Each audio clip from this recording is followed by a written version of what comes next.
YouTube shut me off. Hey guys, I'm back. Hello? Yeah, I'm back. I got Judge on the line still.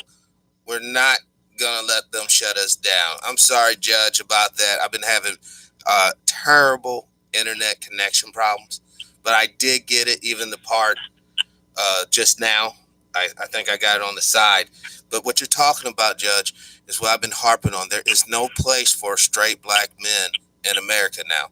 They're using this homosexual with the dress and the Oscar to straight up say the only way you can come up in this game is if you put your manhood to the side, and that's not right. That's definitely not right. Now let me tell you, too much of our perspective is established by Hollywood. Now let me tell you how corrupt they are. I had a show that ran for 15 years. Now, if you ask anybody today who the big folk were in television, they'll tell you Judge Judy, Oprah Winfrey, Dr. Phil, Ellen DeGeneres, yes, or DeGeneres or whatever. They won't mention me. They'll say they like me. What they don't realize is I was in the same 4-show unit under CBS syndication with Judy, Oprah, Phil, and me. And do you know I beat Oprah every week in the ratings, Phil every week in the ratings for the last 3 years, and sometimes beat Judy and was stepping on her heels. And each time I did, CBS would exercise a special option that Nielsen gave them to change the ratings method for Judy, which they would not do for me, so she would artificially be jumped to number one, because they did not want a straight black man as number one TV show. Right. Now, most people don't know that. A photographer who was a friend said, let me take your picture. I'm going to introduce you to these guys. They said, well, who's that? He said, he got the number one TV show for the last month. Who? Never heard of him. And he said, well, you know that A, B, and C list? He said, that's put out by your studio. Your studio has Judy and Oprah and Phil as A-listers. They don't mention you, even though you're beating all of them. He just said they're trying to suppress you. I got no public relations and no advertisement, although sometimes the local station would do it. In Los Angeles, the second biggest TV market in America, the number one question was, when is Judge Joe Brown still on? Yes. We can't find it. And they did not even have me an LA's TV guy. Now, check this out. The first month and a half had gone by for this show back in 98. And I was bachelor. So there was this big party at Beverly Hilton Hotel where I was staying, all right? So, man, they had some fine women in there, okay? And I was dancing. I liked to dance back then. And I had started talking to this one girl I met on the dance floor, and we wound up dancing quite a few dances in a row and sat down at the same table. We're sipping wine. She excused herself to the ladies' room. When she came back, she said, let me ask you a question. I said, what is this? She said, do you know that guy over there in the dark gray suit? I said, yeah. She said, you know he came up to me and offered me $2,000 cash if I'd signed a paper saying that you were trying to indecently proposition me. Oh. I said, no shit. I said, you now. So I got up and I started going around and asking all these girls I danced with that I could find, and they all said, yeah, he came over and offered me some big money to say you did wrong. I was tempted to sign, but I just said I can't do that. So I got statements from all of them, all right? 2 weeks later, I got the most insulting letter I've ever gotten in my life, and it was signed by Rita Below, signed 23 proud lesbians. These folks objected to having to work around me. One woman who had indicated she'd been in the business for 30 years had never had to work for a straight black male. Why did she have to work with me, who was so disgustingly managed, when there were so many nice, gay, black, African-American men? Why did she have to work with a straight African-American male? And we all abused our women, and they objected to me opening doors for women or pulling chairs out for women to sit down. and actually what they referred to was somebody I was out on a date with that some of this happened to witness. I mean, it was insulting. So when we got over to human resources, they just said, look, you got something better to do? I said, I certainly do. Where is he going? Well, he's going about his business. The rest of you have to go through EEOC sensitivity because you just subjected the star of the show to all sorts of Title VII violations, you know. And then a friend that I had to hire paid $250,000 out of my own pocket to do my PR because they were trying to kill the show in year 2 because one of the executives had embezzled $25 million from the thing. And that was like Mel Brooks's play The Producers. If the show's a flop, you can make more money by stealing than you can by bringing in gross if it's a hit. So anyway, what wound up happening is I had to hire this woman who eventually worked for Rupert Murdoch as his personal lobbyist. But we came up with a scheme to set them up because we could see the handwriting on the wall. And this goes to this #MeToo stuff. We invented a fictional woman. We made affidavits, sealed them in an envelope with a big seal on it, and sent it over to Human Resources and got receipts for the date and time. We gave affidavits as we progressed this thing over the weeks, and what it was is, okay, the woman I'd hired to do PR started talking to some other people, and lo and behold, they were slapping this thing down in front of me about me trying to molest this woman. So this came up with a letter from this fictional woman accusing me of abusing her. So as soon as they did that, we had Human Resources come over with the sealed envelopes. And when they opened them and looked at the affidavits, I was like, you busted, you lying dog. You know. These people have, like I said before, when you was on Judge, if you would have been wearing a pink fucking robe, you would have been the darling. You would have been so rich, you wouldn't been able to see all the money because you would have been going with their agenda. But thank God, you know, thank the Most High, thank whoever you like, that you stayed strong in your conviction. Yeah, you paid the price for it, but you stayed strong. Every single tape day for 15 years, I had to go through this hell. Yeah. It got to the point, though, I'd say, look, stop that mess up in the booth. Nothing goes on until you shut the F up there. I'm not listening to it. And none of you got the goddamn position on the food chain to fire me. So just go F off, shut up, and stop this. Yes. There was one brother that was a sound man, and he would sneak in there and flip the switch so this IFB I had, it looked like a hearing aid. I could hear what they were saying. I mean, they were just low down and vicious. And, I mean, they did things where I get calls from state bar associations or state attorney general's offices talking about unauthorized practice of law or what. And then come to find out they'd been running some stuff on a website where type in your questions and Judge Joe Brown will answer you personally. And then they had somebody masquerading as me giving specific legal advice, which turned out in most instances to be dead wrong. And they were just trying to set me up. Or I got a thing where I had 4 or 5 properties that I had a certain bank do the mortgages on. So when the mortgage crisis hit, they got a lot of the stuff assigned to them, and they offered me a deal on getting everything consolidated into, get this, a fixed mortgage rate of less than 1%. So I said, sure. So they denied me. They said, you answered falsely under the question, have you been sued? Or are you subject to any pending litigation? I said, what litigation?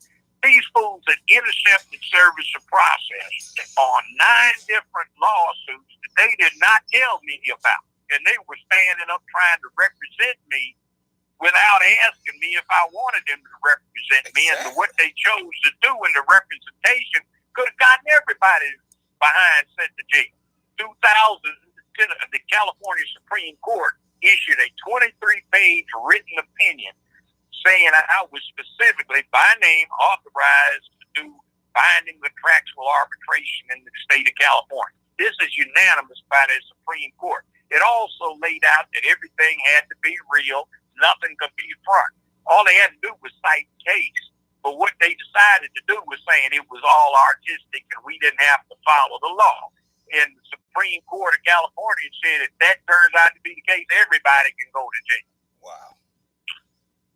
So I hit the fan on that one. But I mean, this is the kind of things that would just get your stress level up, because they actually came to me trying to get me to support this LGBTQ stuff. I said, I don't care what they do behind closed doors. That's their business. That's First Amendment. But I am not going to get out here and push this deficient agenda that's going to screw up children and everything else. You know, I'm not. Do you know if that was a part of a plan? Like, was that tied to the old boy that was in the room with the girls trying to set you up? Like, is this an ongoing plan to still set you up? Ongoing thing. And see, when I first started, it was with Big Ticket Television. And they had an office on the corner of Sunset and Gower. Near the corner of Sunset and Gower. And there were 51 people in the headquarters. And only 2 of them were straight. One of them was an old white guy who had retired from the Army as a colonel. And the other one was a sister who had retired as girls' vice principal at an inner city high school in Los Angeles.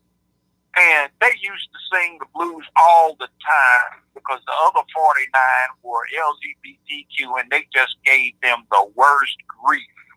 They played dirty tricks on them, spilled coffee on paperwork, disabled their computers, erased stuff. It's just deplorable. And you have no idea. They are so hypocritical about complaining about what gets done to them, and they were the most vicious, unprincipled, backstabbing, low-down people you've ever dealt with. Yes, and some of the most racist as well. Let's not underscore racism. Oh, don't let me start this. Oh, start it. I moved from California to Tennessee 46 years ago. All right? Right.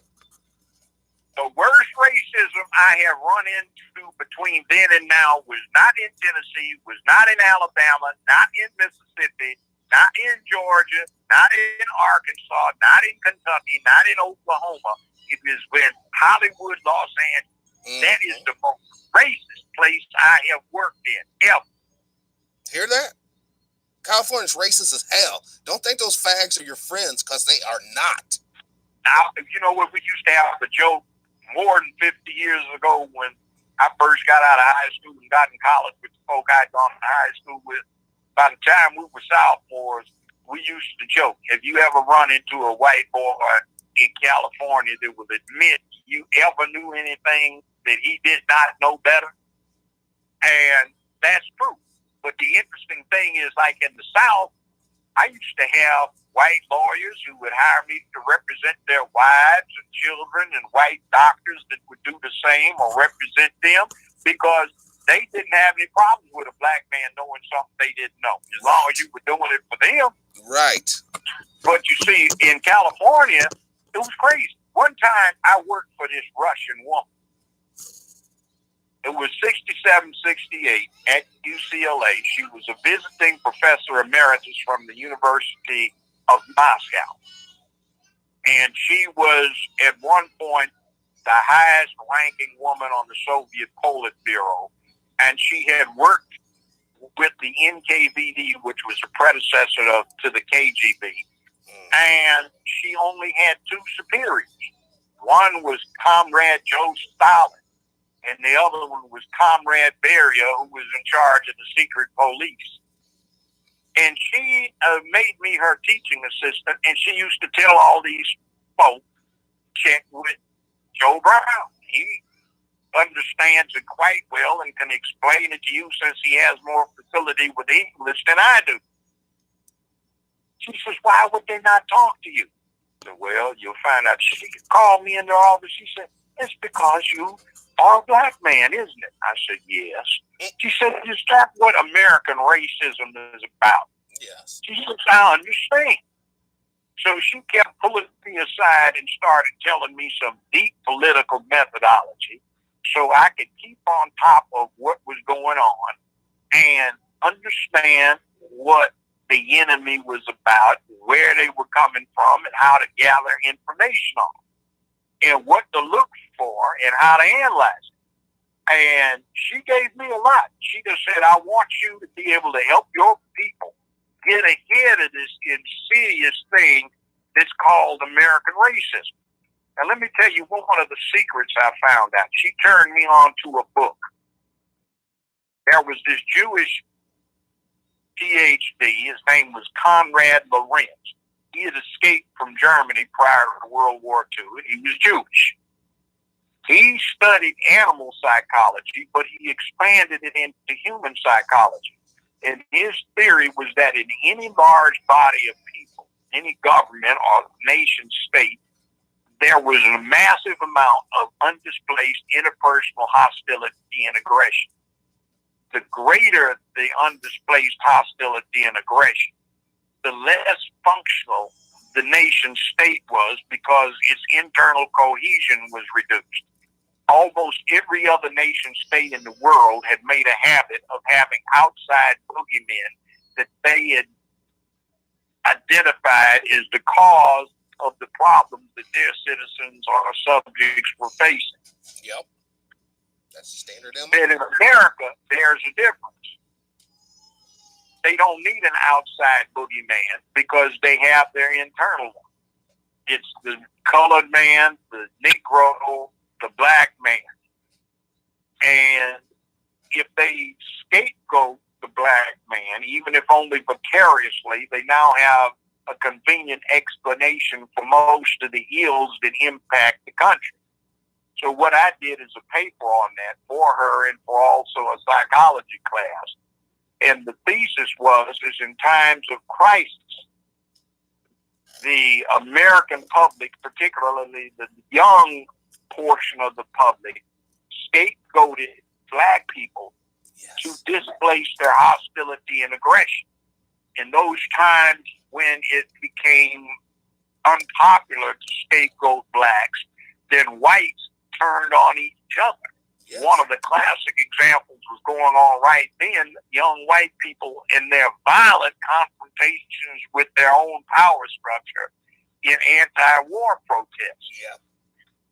So I'm looking at our problem right now as exemplified by this mess at the Oscars with that dress tux to take down manhood and also set us up for the right wing to despise us by identification of black men with that sorry thing that came out there looking like a sissy the way he did with that for down in manhood. Of course. But like I said, so, and the people didn't hear because we were off air. What most people don't realize, that brother's married to a white dude. All right? A white dude. He's made love. And I found that out on the internet from some research. Now, obviously, he's the woman in the relationship. He's the one receiving. You know what I'm saying? So he is more gay than he's anything. You think he's going to look at his blackness any type of way, you're sadly mistaken. Because in his mind, for all we know, he might not even consider himself black. He might be so well cared for or whatever, he don't even have to deal with being black, if that's even possible. By the way, I suspect that's the same thing with Justin Jesse Juicy Smollett. Because there is a thing that's going around now about him being, through her sister, Kamala Harris's nephew. There's a great possibility that he doesn't view himself as black either. He views himself as a Hindu. Well, if he comes to my part of the country, they'll set his ass straight. You know, and speaking of which, I have a question about Venezuela. Do you have any insights on what's going on down there? Where now? I didn't hear you. the situation down in Venezuela. With Venezuela. Yeah, Venezuela. Okay. There is a lot of poverty down there, and what's going on is, of course, everybody up here wants the democracy to sway itself into control, but sometimes a democratic institution isn't able to exercise the political and social control necessary to bring peace to certain out of control areas. So when you have that, you have more draconian influences going, not going, but taking control and asserting law and order. Mm-hmm. And a lot of people prefer law and order to democratic license that results in a hellacious situation. In other words, for example, in the 20th century, if you weren't Jewish, one of the most peaceful societies on the planet was Nazi Germany prior to World War II. Really? Yes. And by the way, that was the largest democratic election in 20th century history. Was the election of Hitler? Yeah. And by the way, we are not a democracy. It was never intended to be a democracy here because it was looked at as a dangerous thing because, frankly, there are too many stupid people. So true. That was the theory that they postulated in the Federalist Papers to get people to support the Constitution, which was ratified in 1789. You know, there were only two things we could originally vote for: congressmen who were apportioned based on census and electors who were apportioned based on census.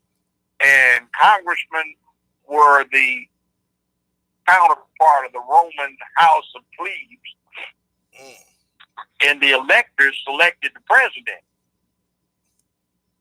We couldn't vote for senators because they were selected by state legislative bodies on nomination of the state governor, and they were supposed to be corresponding to the Roman Senate, which was selected through a class thing of nobility. It was hereditary.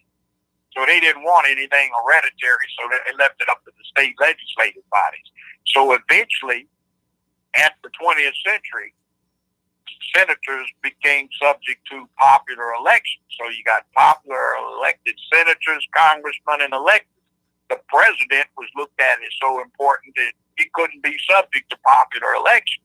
Most people don't know this because it has become a custom for electors to commit themselves for voting for one candidate. But previously, they weren't. You just voted for this slate of electors who relied upon their wisdom to make the appropriate selection of U.S. president. They would often, when they campaigned, indicate who they supported, but they have not been and still aren't required to be committed to that indicated support. Wow. They can't vote otherwise. That's true. Now, let me give an example. In the Constitution, it defines citizenship. One of the classes of citizenship is if your mother is a U.S. citizen, it doesn't make any difference where in the world you're born, you're a U.S. citizen. Yes. But when it comes to qualifications for president in another part of the Constitution, there are some limitations. You have to be what they call a natural, not naturalized citizen. You have to be born in, well, it's obsolete now. It was talking about having arrived here before the Revolutionary War, et cetera, et cetera, et cetera.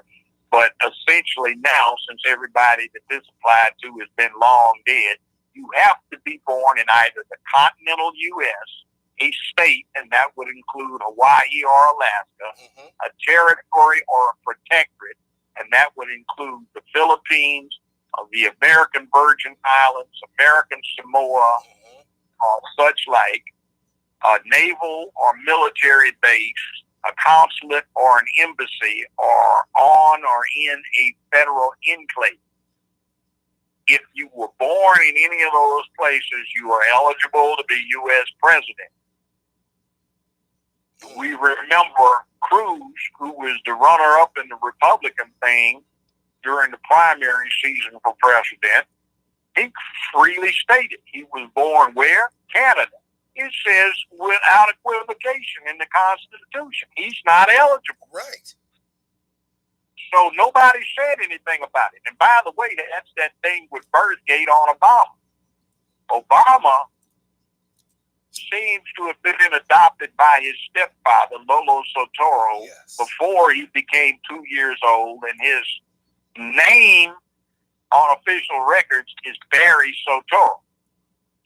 Obama's older brother says he was born in Kenya, but Obama's family claims he was born in Hawaii.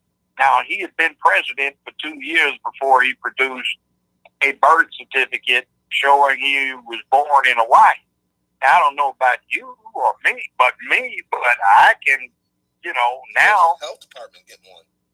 Yeah, within 48 hours. Yes. But it took him 2 years. So the question was not whether he's a U.S. citizen, because his mama was one. So he's a U.S. citizen. It's just a question of where was he born? Right. And if he wasn't born in one of the appropriate places, he wasn't eligible. So there is a question about whether that certificate was forged. Now, something about Barry Soetoro, a.k.a. Barack Obama, that most people don't know is the answer to this question. Who's the richest man to ever be U.S. president? Barack Hussein Obama. That's it. Official name, Barry Soetoro. Yes. His adoptive father was one of the 10 or 15 richest men on the planet Earth when he died, and he left everything to a trust fund administered in Indonesia and not subject to American law that had 3 equal beneficiaries.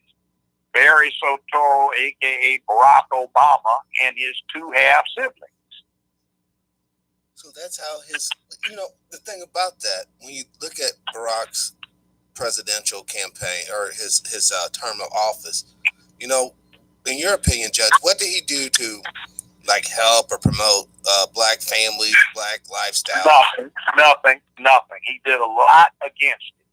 He signed executive order after executive order that effectively helped destroy the family, traditional family, in terms of what he had it out there that was favorable to LGBTQ. He set up a lot of orders about assassination by drone, which is how he got the nickname the Drone Ranger, which is commensurate with his background. I've seen the picture, which you can't find out there now. It was on the net, 2007, and it's a picture that showed George Herbert Walker Bush standing on a golf course next to a golf cart with a golf club in his hand, talking to Lolo Soetoro standing next to the same golf cart with a golf club, and sitting on a golf cart or in a golf cart behind them was George W. Bush with his arm around a little 9-year-old kid standing on the grass. That was Barry/Barack Obama. Wow. So you've ever wondered why George W. Bush is always grinning at Michelle and handing her candy at a funeral or something? That's because her husband and George W. Bush are long-term family friends. Yeah, they're all buddies. Now, here's the other thing. The Bushes were into energy development.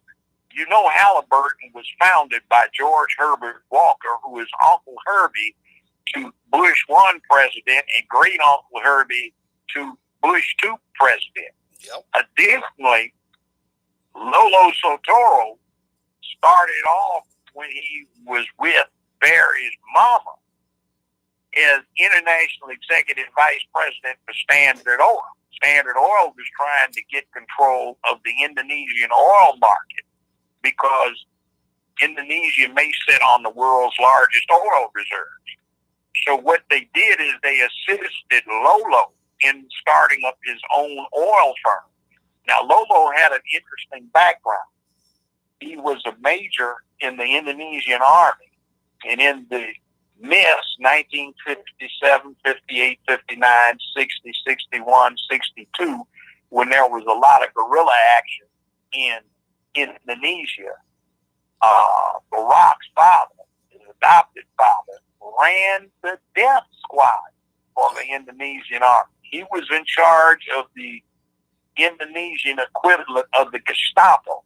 Yes. And he killed people. And for years and years, he did contract work for the CIA when it came to their strong arm tactics in the Southwest Pacific. Barack's grandmother, who was vice president of a Hawaiian bank, is now acknowledged to have been in charge of the distribution of funds to the CIA's operatives in the Southwest Pacific. Barack's mother worked for a CIA front organization when she met his biological father from Kenya, who had a fellowship from a CIA front designed to generate friends in Kenya and in East Africa. Now, Barack's grandmother introduced his mother to Lolo Sotoro. And that's how they got together and had two kids who were siblings of Barack Obama. So Business Insider for 2017 reported that Barack's net income, net, not gross, was over $200 million. Even Trump's wasn't that high. Wow. So all that stuff is a lie about him having student loans and stuff. What it was is supposedly a car loan that his stepfather insisted that he take out so he could see how ordinary people had to deal with stuff. See, he didn't enroll in college till he was over 21.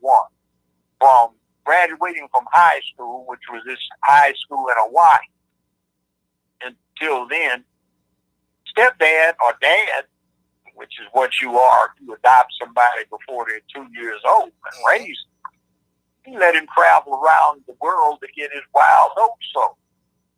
So when he did that, well, he comes back more cosmopolitan. But when he gets out of college, he's going on 25 years old. Well, he has a job that daddy gets him in Chicago, which is a lucrative job, and he gets a condo down on the loop in downtown Chicago next to the lake. Prime property here. And he doesn't enroll in law school until he's almost 30 years old.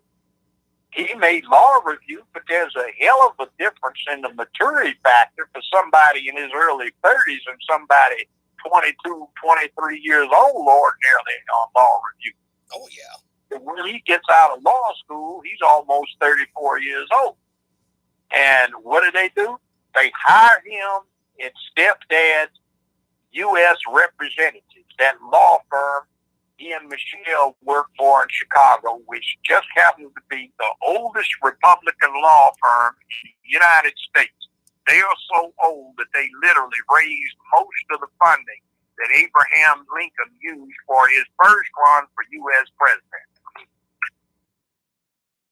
That's crazy. And the community organizing thing, that is an outright lie. What he was doing was the firm had a client that was trying to get control of all of this redeveloped homestead property that black people had gotten through the city of Chicago when they started rehabilitating and renovating properties from just outside of downtown Chicago out to 58, 59th Street.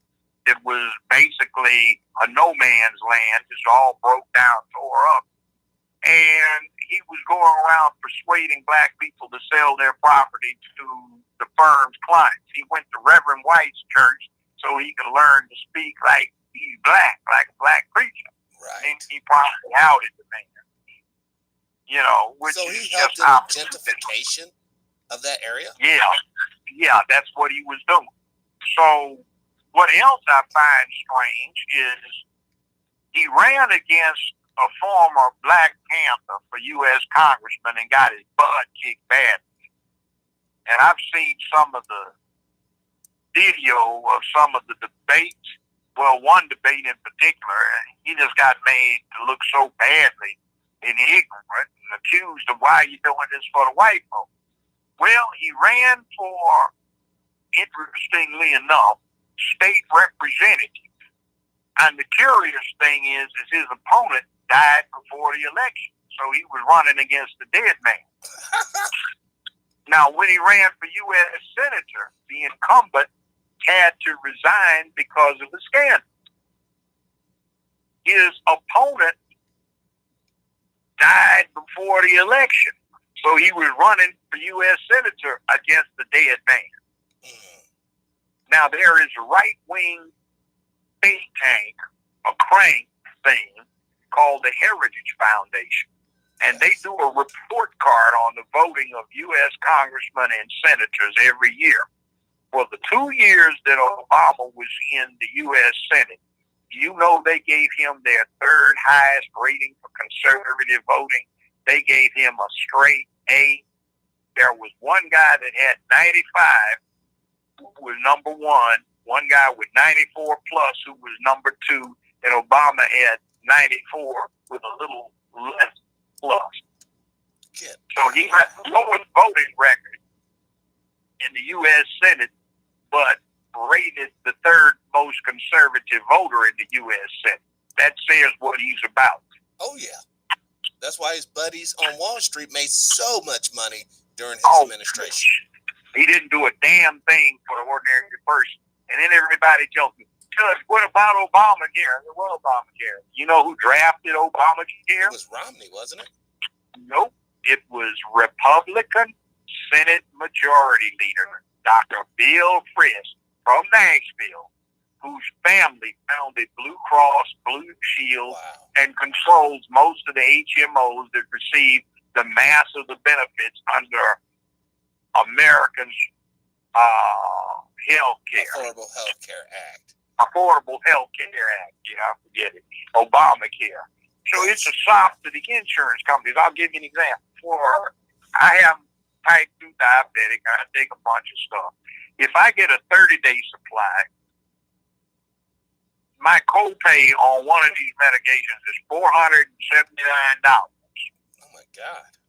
If I get a 90-day supply, you know what my copay is for the entirety of the 90 days? $17. Why you get more for less? Well, here's the deal. If it's 90 days, what happens is this is what's going on in the background. The insurance company, which is Blue Cross, which the Frist family founded, gets my insurance premium, right? Right. Okay. When I go to the pharmacy, let's say Walgreens, and get the medication, I put up $17. Well, Blue Cross gets reimbursed by the federal government for the entirety of what they paid out for the medication. So they get advantage of my $17. They get advantage of my premium, and everything they had to pay out of pocket, they get reimbursed. So they made a fucking killing. Right. Now, there's worse. If they switch you to a generic, Blue Cross, Blue Shield controls most of the generic pharmaceuticals who don't have to put up the insurance for malpractice or liability that the main labs have to. They don't have to have everything in the legend drug, just a certain percentage of it, and then you have to get a second something prescribed to make up for the deficit, which is more money. And not only do they get this insurance payout reimbursement, They get paid for the manufacturing costs because they control the generic pharmacy. They're making a killing. Yeah, and while they're killing us with their products. I mean, and see, doctors tell me it's not the pharmaceutical companies that are the problem.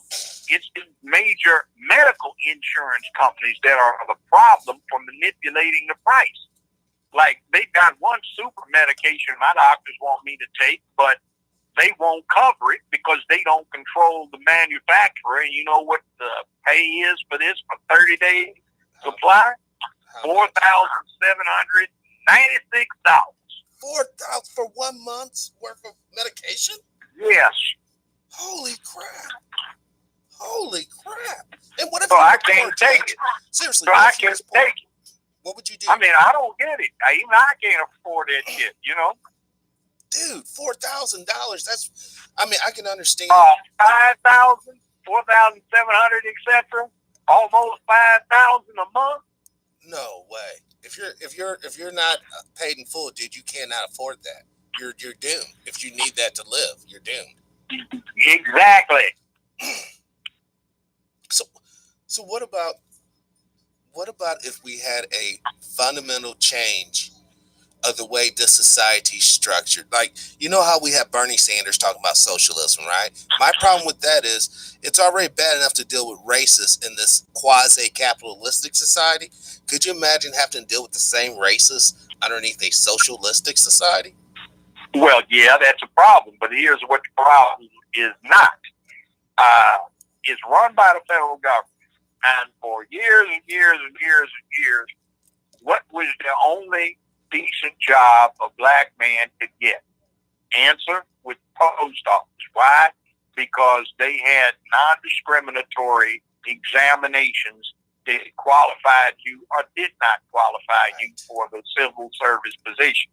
Now, one of the things that Nixon did to make the post office more racist is his administration pushed through legislation that made it a quasi-private entity rather than a governmental entity. But when you have governmental agencies running stuff, you've got all of these black veterans who, because of their veterans' benefits, get a boost relative to employment. So you may have a white racist at the top who is the political head and some of his subordinates.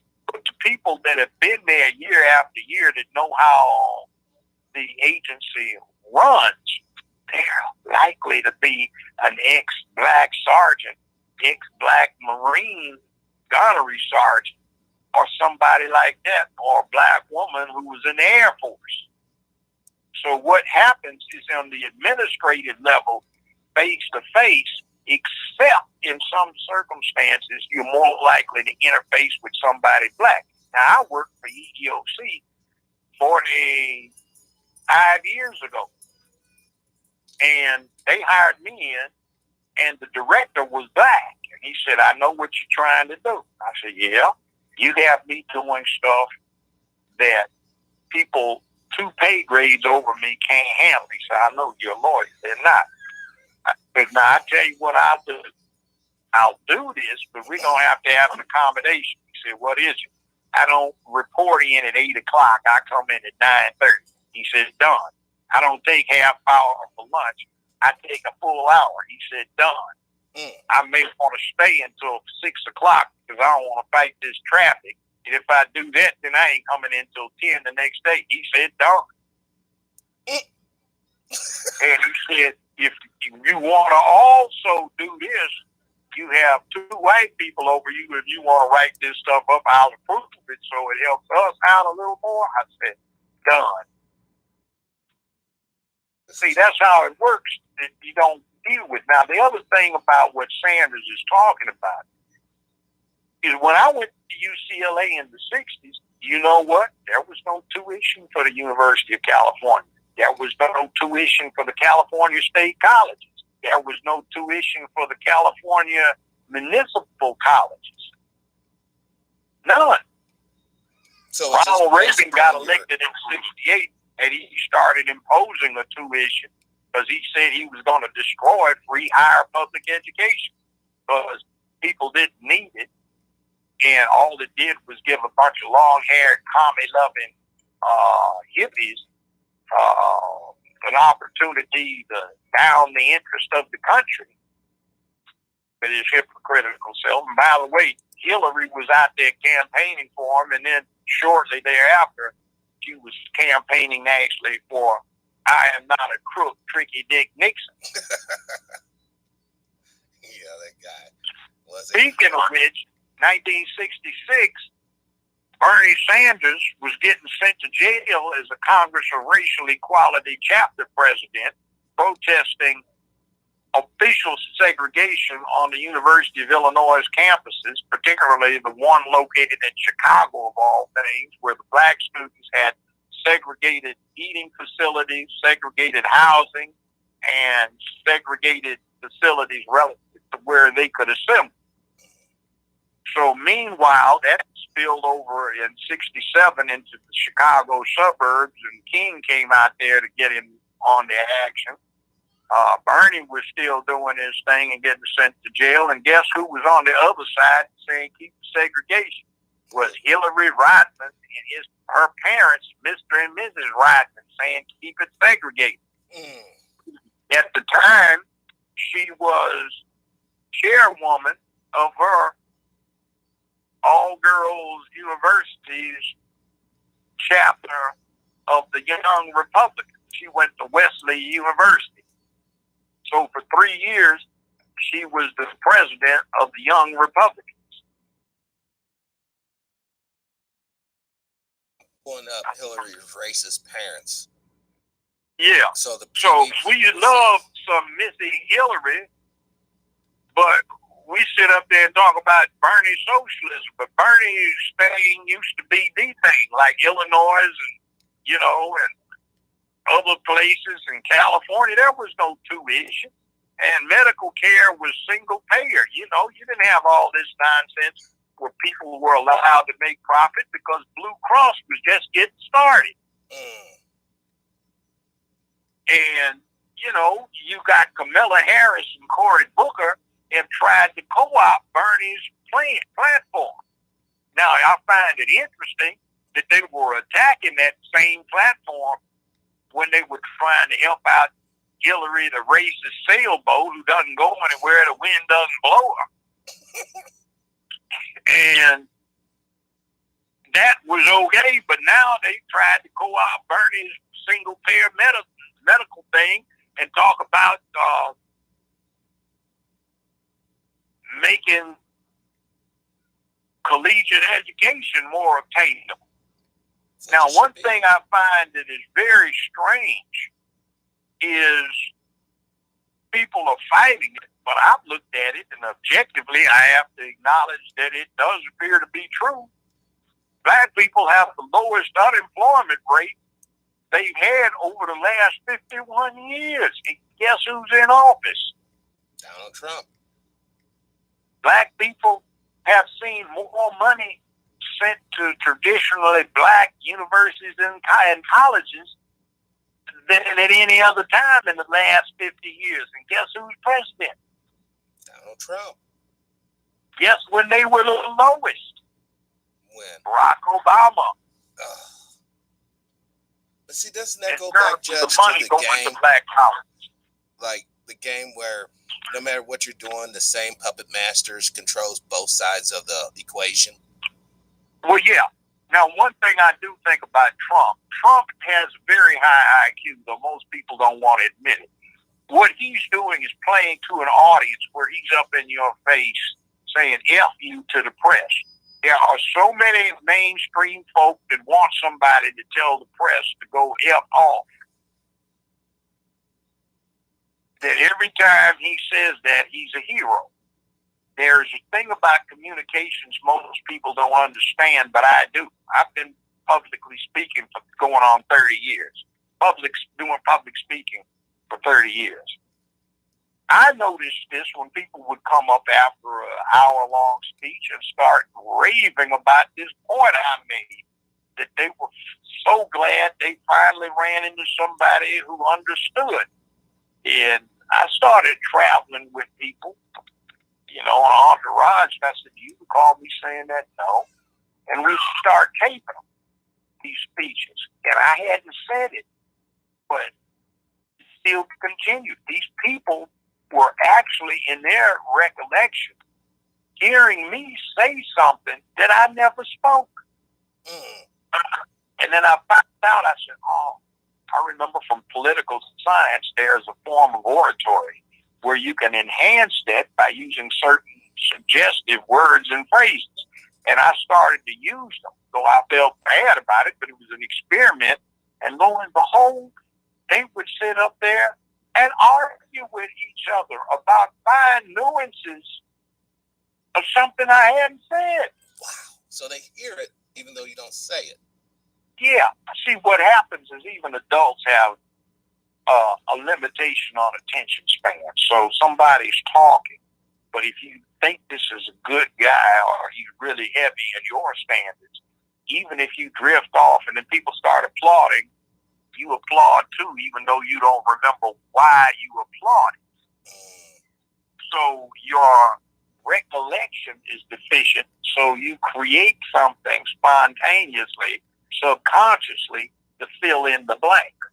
Gotcha. So what you wanted to hear, you hear. So when Trump does what he's doing, if you know or recognize the tactic, he's being brilliant about it. Absolutely fucking brilliant. Now, who else did that because the media was behind him? Was Ronald Reagan, who was just an actor reading or reciting a script. Right. Obama used a lot of the Reagan methods, but Trump doesn't sound like he's doing the script because he speaks so plainly and uneloquently that it speaks to the lowest common denominator of his rank and file. Yes. And they hear what they want, and all they hear is he's one of us, and they are attacking us. Well, he's a billionaire. What are you? Well, see, this is the other thing. Machiavelli said years ago, "Oh, Prince, if you would oppress your subjects, give them a chance, however slight and however unreasonable, to become part of your oppressing class. And not only will they go along with your oppression, they will actively support their own oppression if you give them this chance, however unrealistic and however slight." Yes. And see, the average rank and file conservative white guy thinks he's going to win the lottery 2 weeks from now. Never gonna happen. So even if the policies are very much against him, he doesn't oppose them because he thinks he'll become part of the class that it takes advantage of. So what does he want to be? A billionaire. Yes. So all of these other people who are running for election, he knows are fronting off for billionaires, but here's the guy who ordinarily would be the one behind the throne is actually sitting on the throne. So they love it. So everybody's running around castigating Trump, and it's a tactic. They are attacking this group's homeboy. Right. And they're rallying around the flag. They're attacking us, guys. We got to do something about this here. He's the only one out there talking decent, and guess what else? He's the only one acting like a real man with all these other systems. So what the thing is with Trump is he represents basic manhood and masculinity versus sissyism. There it is. I mean, seriously, nobody wants to be affiliated with a sissy. Even sissies don't want to be affiliated with you. I do have one quick question. This comes from the chat room. Ask Judge how BC/BS allows gays to have coverage but requires men and women to be married before coverage. Read Orwell's 1984. It's a farm, right? Right. And the pigs take over the farm. And they come up with a situation that results in the phrase, the pigs are more equal than other animals. Right. And that's exactly what you're getting, 1984 Orwellian, animal farm. more equal than others. Yes, we're all equal, just some pigs are more equal than others. Yeah. Or whether the pigs are more equal than the other animals. That is, yeah. I mean, but we can say in this, all Americans are equal. It's just wealthier Americans are more equal than the rest. Except there's been a modification. What's Gay that? Americans are more equal than anybody else. Oh, yeah. And this, once again, is by design. I mean, see, look, in California, if you call somebody a nigger, you might get your ass kicked if you are a white boy. Right. If you call a white boy a fag, you get prosecuted and get a 30-day sentence, with most of it suspended or still fined, and 200 hours of community service. Wow. Get out of here. Yeah, true. So once again, it's like I said before, they used us for a shield to get to the point of equal civil rights. But then once they get there, then they just kick us to the side. Like you said, you can call us nigger, don't matter. Call them fag. On something, there's ramifications. You got to pay a price. Yeah. See, on Twitter, you can call somebody nigger, whatever you want. They won't do anything at all. Call somebody dead name them. In other words, you call Bruce Jenner instead of Caitlyn, they'll permanently ban you. Wow. That's that. See, on the show that started earlier, I had up some people from YouTube, right? Because now my channel's big enough, I get these special videos, right? It's a white woman and a white male. The guy's a gay. His fingernails are painted. The woman's probably a feminist. Her fingernails aren't painted. He's a very effeminate, but this guy is the guy that controls whether a YouTube channel can get monetized or not. So when you're looking at the social engineering program, you got to understand, most of the gatekeepers are white homosexual men that wants their goodies. They want to keep their little privilege, because you know what their privilege does? Like that Eddie Buck out there in California, it allows black men who are poor to basically prostitute their bodies to fulfill their sexual desires. Yeah. Now, that is a dangerous situation, because what it does is it causes a hypocrisy. All gays aren't like that. Right. Right. There are two types of homosexuality you have to keep in mind. There are those who despise the opposite sex and those who wish to be the opposite sex.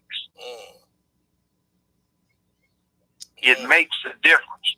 I have been on the elevator with somebody I know is gay male, and a flamer gets on the elevator in a public place, and the gay male hits the button and gets on. When he gets up to the meeting, what the hell was that about? I can't stand the flamer.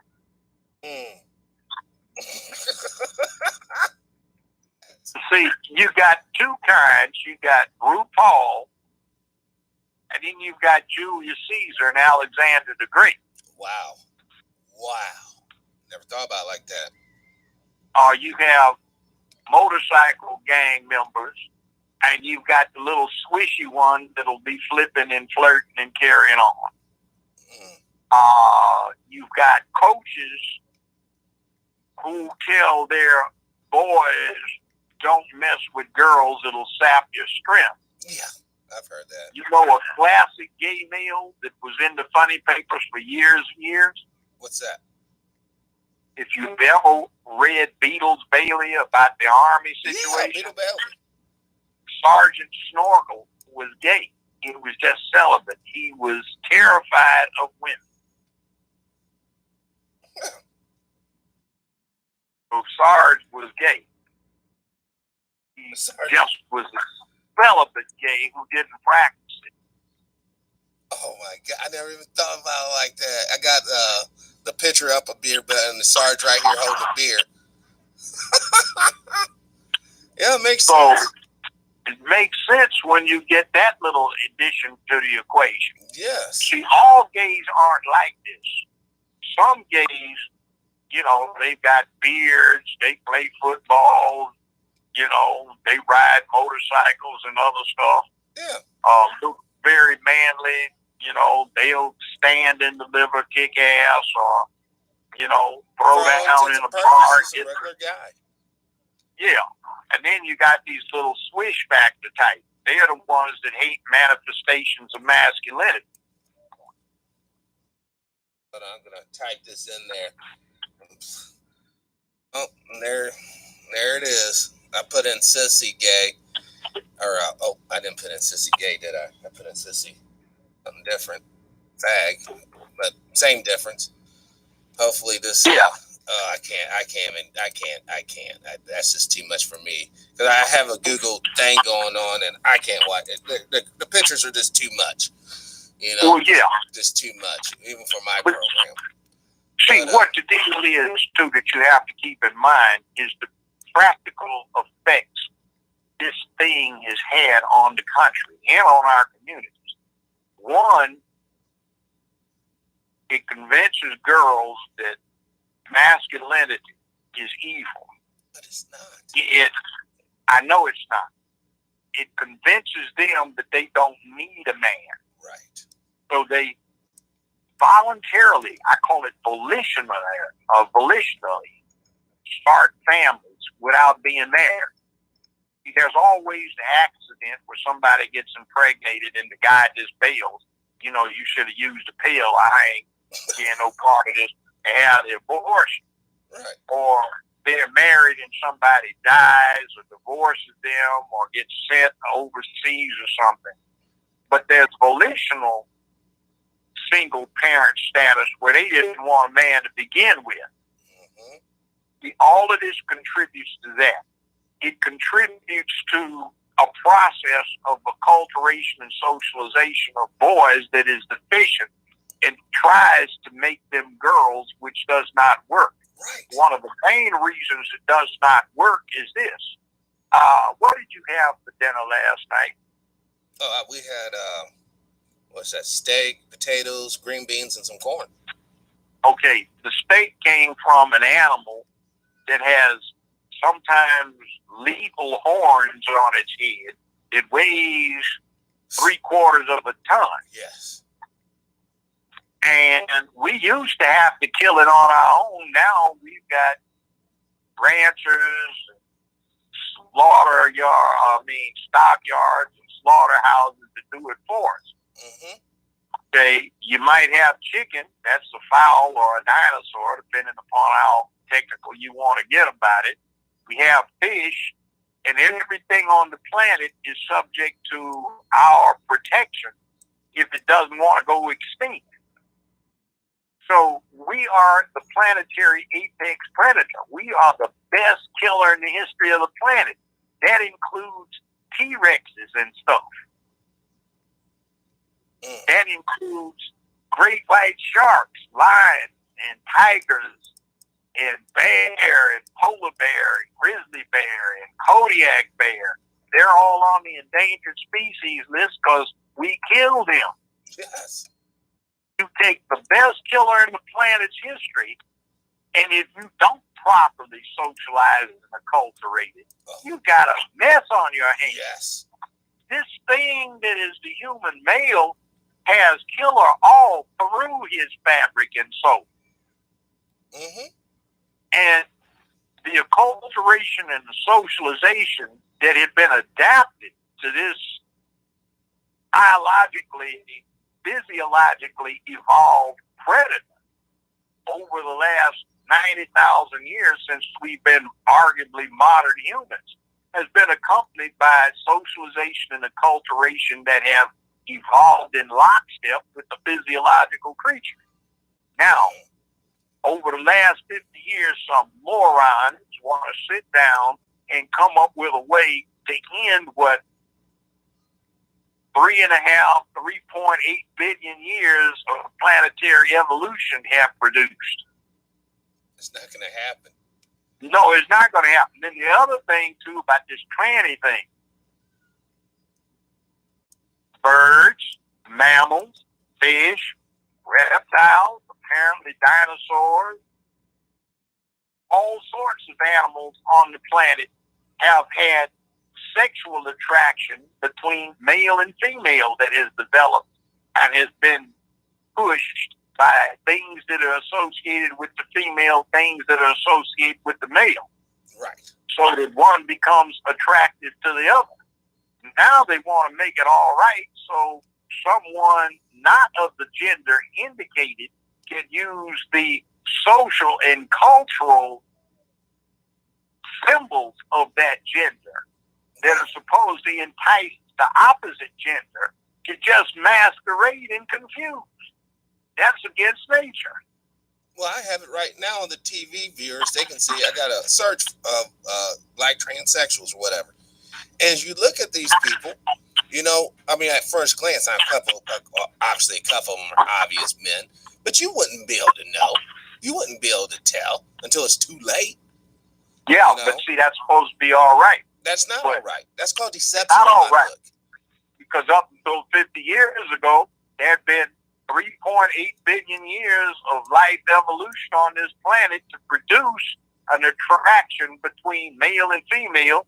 Males dress like this, females dress like that. Right. Now, all of a sudden, it may be a she-male, or he, she, or whatever the hell it is. And they want to make it seem like you're a bad guy if you don't want to sleep with it. Yeah, and see, here's the other thing, too.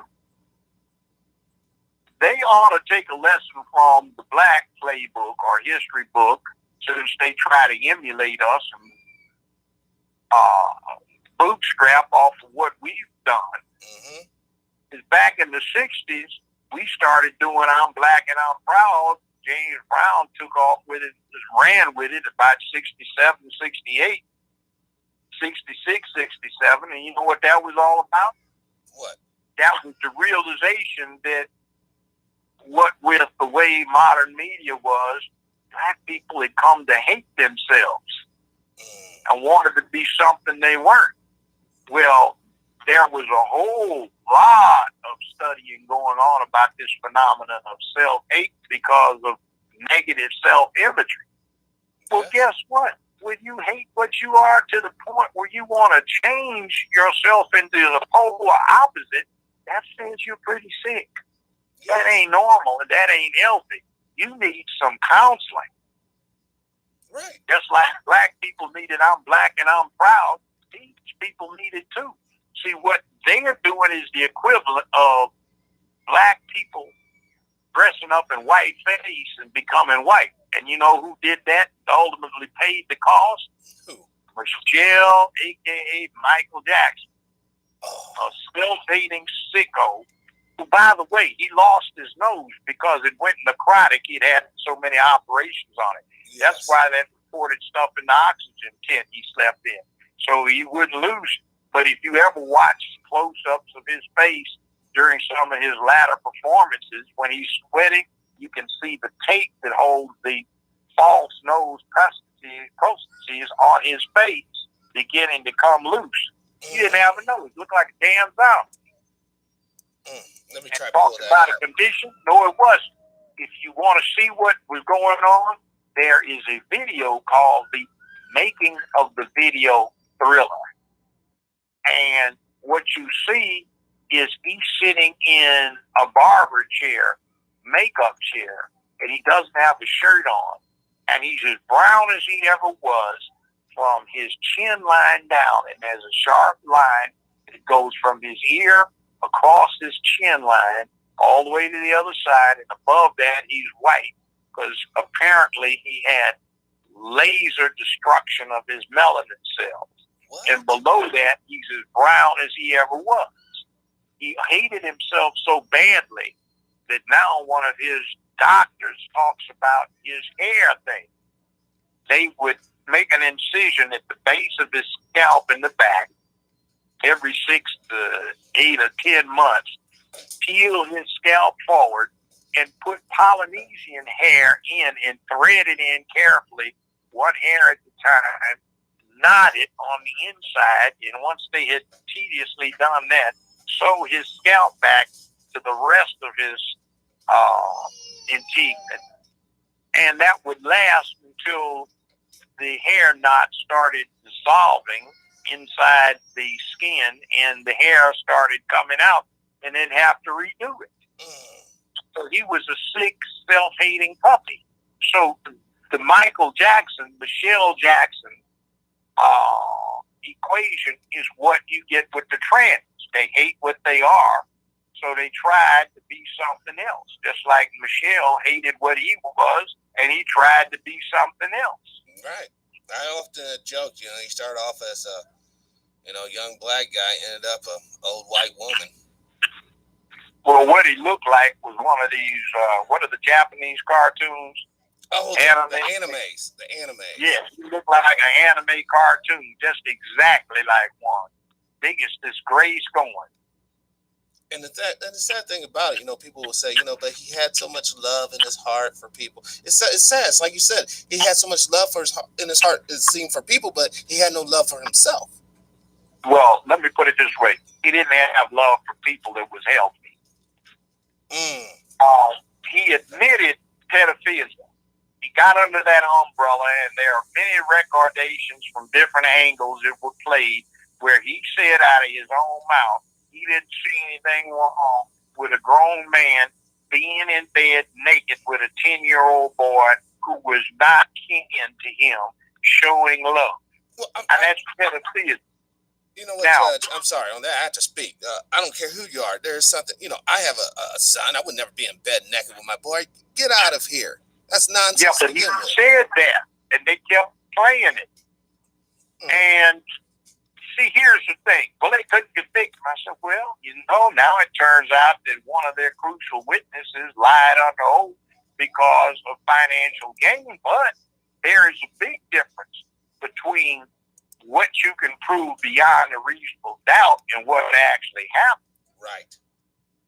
For instance, did they ever convict Al Capone of first-degree murder? No. Who was the damn don of the capo in Chicago, and when it came to gang war activity back in the 20s and 30s? Al Capone. But they couldn't prove it. But he got a lot of people killed. Yes, he did. And not only that, he messed us all up because he opened up the IRS being the revenue or the entity to take down people that we can't take down no other way. That caught up Wesley Snipes. Yeah, and then he most notoriously killed somebody by smashing their head in with a baseball bat at a bank. Oh, man. In front of witnesses. So, but never got convicted of homicide. Michael Jackson never got convicted of pedophilia, but he certainly admitted it, being naked in the bed with a 10-year-old boy showing love. That's harsh there, dude. That's harsh. That's, and I hate to say this because I have to agree with Albert in the chat room. You don't get that level without pedophilia and demon ties. And then I say the demon ties because it seems like his family's cursed. You look at his kids, the Paris and the other one, and they seem so depressed, so sad. But yet they got all this money. Their stepdaddy, or their biological daddy, however you want to say it, Michael, was a very rich and wealthy man. How come they're not happy? He doesn't have any biological children. Did you get that part of the memo? Right. It came out that he's not the biological father, and the erstwhile mothers aren't the biological mothers either. Oh, my God. It looks like he bought them. A clue, the confidential testimony, and I got this because the person that reported it was one of my tenants in California, and she was head court reporter during the Michael Jackson proceedings in Ventura County. Wow. He didn't have any balls. What? He was a eunuch?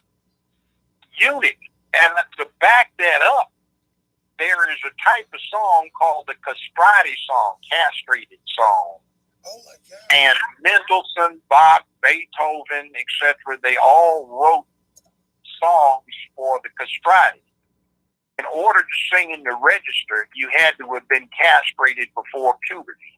To save your voice. That's how he kept his voice. Oh, that's the last person to be able to sing castrati died, I think, in 1952, and he's been castrated by some Italian priest or monks somewhere in the hill country of Italy. But Michael Jackson sang a 2-hour concert for one of the popes, singing exclusively the castrati songs. And he could do that because he had no balls. He mutilated himself, and he lost his nose for having it mutilated over and over again to make it look more like an anime cartoon. Oh my God. This is so like devilish. This is like beyond normal evil. This is beyond normal evil, is all I can say.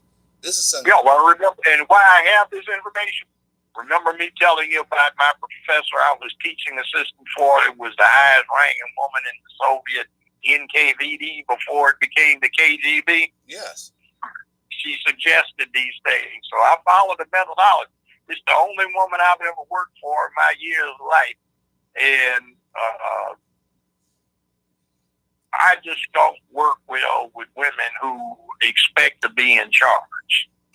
They don't, because if I'm doing something nowadays, I know as much about it as anybody involved in it, unless I'm volunteering for a charity or something. Right. And then in that case, it doesn't make any difference. But I'd never work for a woman past that, because they aren't me. And the bottom line is if I'm working for somebody, it's got to be a case of follow me while we go slay the dragons. So, and any woman needs to be protected from the dragon, not being out there talking about let's go slay. How would you deal with that, though, when people are like, well, Judge, you're being misogynistic, you're anti-female, man, you got to bow down to them chicks. How do you deal with that? I say, you know what I say? Go to hell. You don't like it, do something about it. And if you do something about it, it will be some chicken shit feminist stuff where you will try and get me destroyed by getting me blackballed. I'm already blackballed by the Hollywood industry because they don't like me. Right. They don't like what you stand for. I'm you're not standing on that funny shit, talk about man love, kill babies, and tax everyone into oblivion. Yeah, so I live comfortably off of what I put aside for retirement, but, bottom line is it's like, if I'm around, you got a whole lot of daylight before something gets between me and you. I'll protect you. Oh, you know what this masculine thing is and deference to masculinity is all about? What? It's a middle-class woman who has her master's degree, and she's in her nice, well-appointed bedroom, and she's just turned out the light after sipping some Chablis and reading a chapter in a delicate novel. And she's smiling as she anticipates going to work and being in charge the next day. And as she is just drifting off, she is jolted awake by shattering glass down on the first floor, and it is about 2:17 a.m. in the morning. Now, does she want to be the one to have to go down there and deal with it, or does she have a man next to her who has prepared himself to handle such situations, who will go down there and see what the problem is? She better have option 2. But they don't handle it as well. No. I tell you, I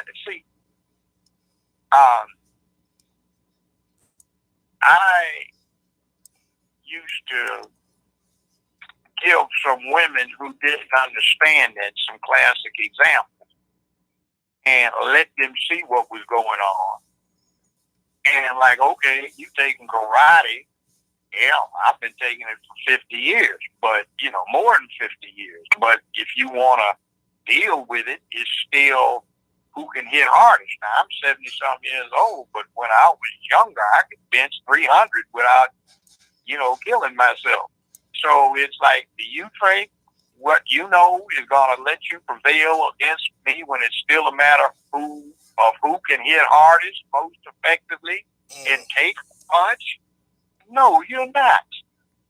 No, there is a strength difference. But the point is, the strength difference was supposed to be used to defend the family, defend women and children. It wasn't meant to be to abuse women and children. Yeah. I see these women have been brainwashed with this nonsense into thinking they don't need it. I'm just as strong as any man. No, you're not. I'm the equal of any man. You're equal in value, but you're not equal to any man in terms of those things that men do. Right. Just think about it. You know how we used to earn our living? Oh. With our hands, building stuff. No. We used to earn our living by taking a stick with a rock on one end and going out and killing a 3/4 ton to 2 ton animal that we were going to eat for dinner. Yeah, you're right about that. So being a man was a dangerous thing. They've got a movie that's no longer out. It was called Out. It was about humans and dogs. This she-wolf and this kid take up. And it's kind of realistic. It takes place 23,000 years ago in the last ice age. And it's in Europe.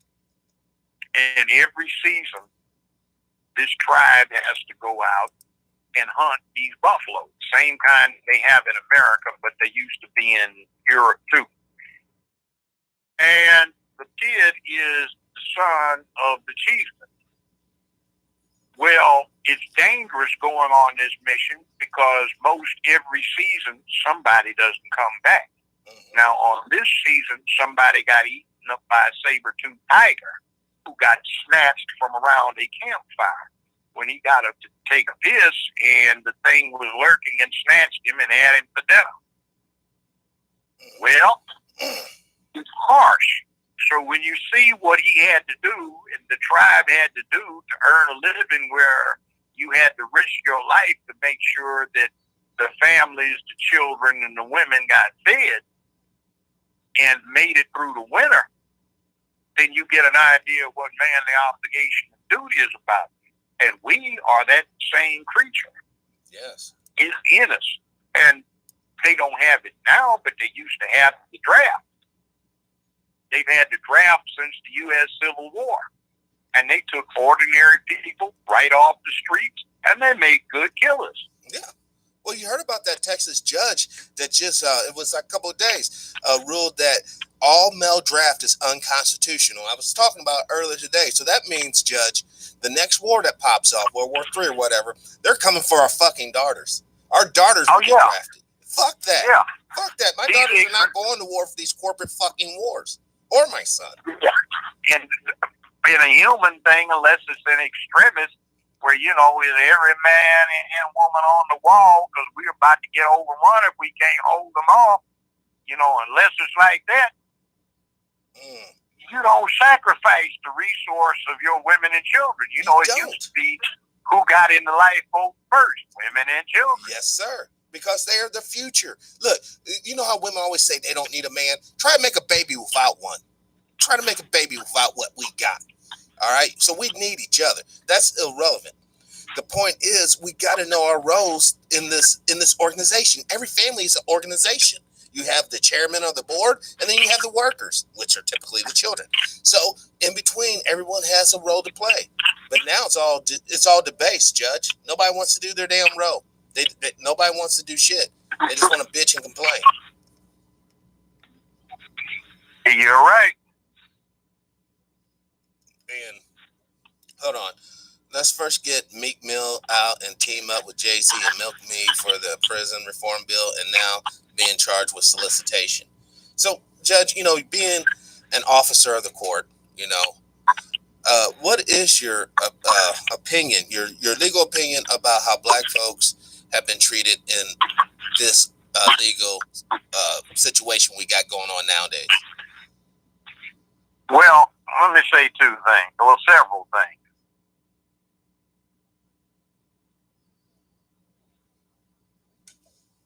The criminal justice system has morphed from a device to control crime into one that controls surplus labor. Right. The U.S. having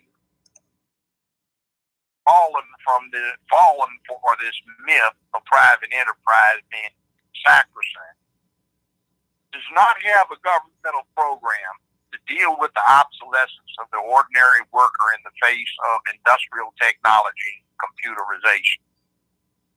That means there are not enough jobs to go around that will generate the income that matches the expectations of its typical citizens. Mm-hmm. That also is hooked up with what's going on down at the southern border. What happens is that if you think of labor like a commodity, like wheat, corn, or cotton, which are agricultural commodities, you'll get the idea. There are three things that you do when you have a glut in a commodity. When you have a glut, the price of the commodity drops. Right. The price of this commodity is the working wage, and if it drops too low, you get Timothy McVeigh types, and less than $100 getting 200 pounds of ammonium nitrate fertilizer, blowing up a courthouse in Oklahoma City and bagging 150 plus people. And the FBI paying his house mortgage. Yeah, well, by the way, ammonium nitrate is pound for pound 1.5 times more powerful than TNT. Guess what other common usage it has besides fertilizer? What's that? It is the filler for 8-inch howitzer shells for the U.S. military. Wow. That's no joke there. It is the filler for 155 millimeter howitzer shells and 105 millimeter shells for the U.S. military. 8-inch is obsolete now. They don't use them, but they use them for the 175 and 8-inch during the Vietnam era. Now 155 and 105. That is a big ass shell. I got it up here on screen so people can see it. Just a size comparison. The guy's holding it, and it's from his right hand all the way to past his left shoulder. Yeah, well, the filler, the explosive filler, is the same stuff you can go down without having to register to get it, and get 10 pounds for $9.95 or $8.95 at your local hardware or lawn and garden store. So what is it, Judge, with the immigrants? Do you think that's going to be detrimental? I mean, no, hold on. All right, I got to lead into that, but you don't want Timothy McVeigh's, all right? Right. So to keep down Timothy McVeigh's, you ensure that Timothy McVeigh types get a job. So just like an agricultural commodity, you do 3 things to control the glut. 1, you store the surplus. 2, you subsidize the would-be producer. And 3, you cut back production. In reverse order, we store the surplus in a jail or penitentiary cell instead of a grain silo. The subsidy is the welfare check. The cutting back of production is acculturating and socializing the youth so they drop out, bang out, drug out, get knocked up too early, too often, develop inappropriate attitudes, outlooks, worldviews, ways of caring self, are inadequately educated, have no vocational training, no skills, no work ethic, and they are essentially unemployable. When they get the first felony, then they become definitely unemployable without super effort. There's no rehabilitation in the penitentiaries because that doesn't do anything except reglut the labor market. Yeah. So when they are doing what they are doing to get that first felony case, they make where they live chaotic. So that keeps their areas from being able to effectively engage in collective effort by exercising a collective franchise. The felony conviction deprives so many of them of the right to vote. And it's a nice little tiny thing. They have people working, but unlike the popular view, It's no money to be made in having inmates do jobs for farmers or factories. You're trying to store them. And the money to be made is feeding them, transporting them, sheltering them, supervising them, clothing them, and providing communications. Like in Memphis, I remember years ago, 1995, I was in charge of the grand jury as criminal law administrative judge, criminal court administrative judge.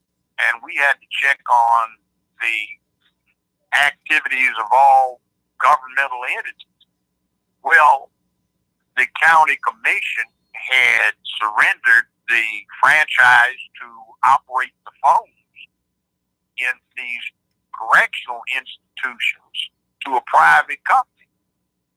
Private company had to pay $1 cash to the county commission and 4% of its net.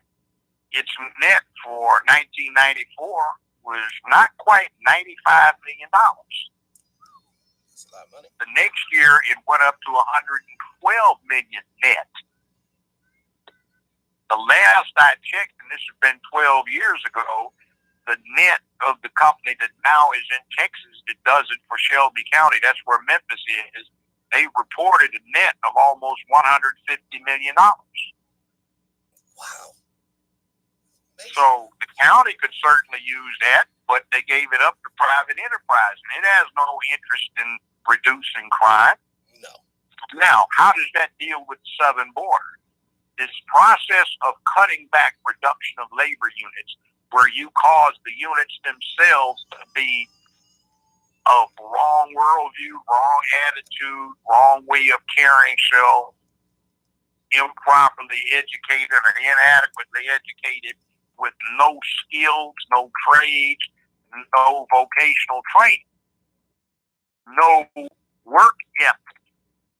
And, man, you think I'm going to be flipping burgers at Mickey D's, man? I got too much pride and self-respect.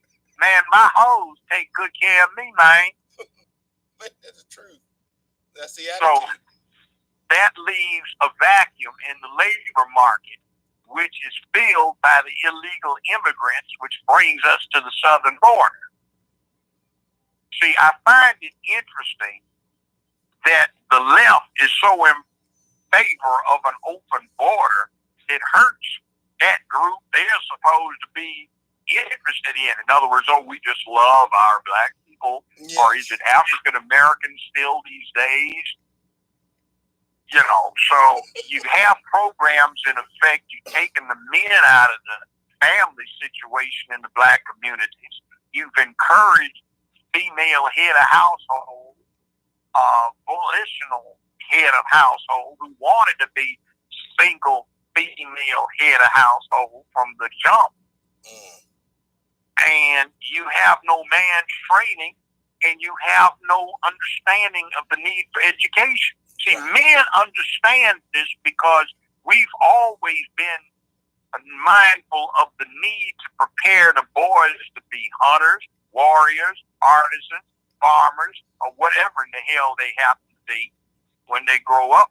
So everybody was prepared. You had to learn to read sign. You had to learn weapons. Yes. If you were going to do what you were doing. And you didn't go around killing each other. For goodness sakes, most of the time humans have been on the planet.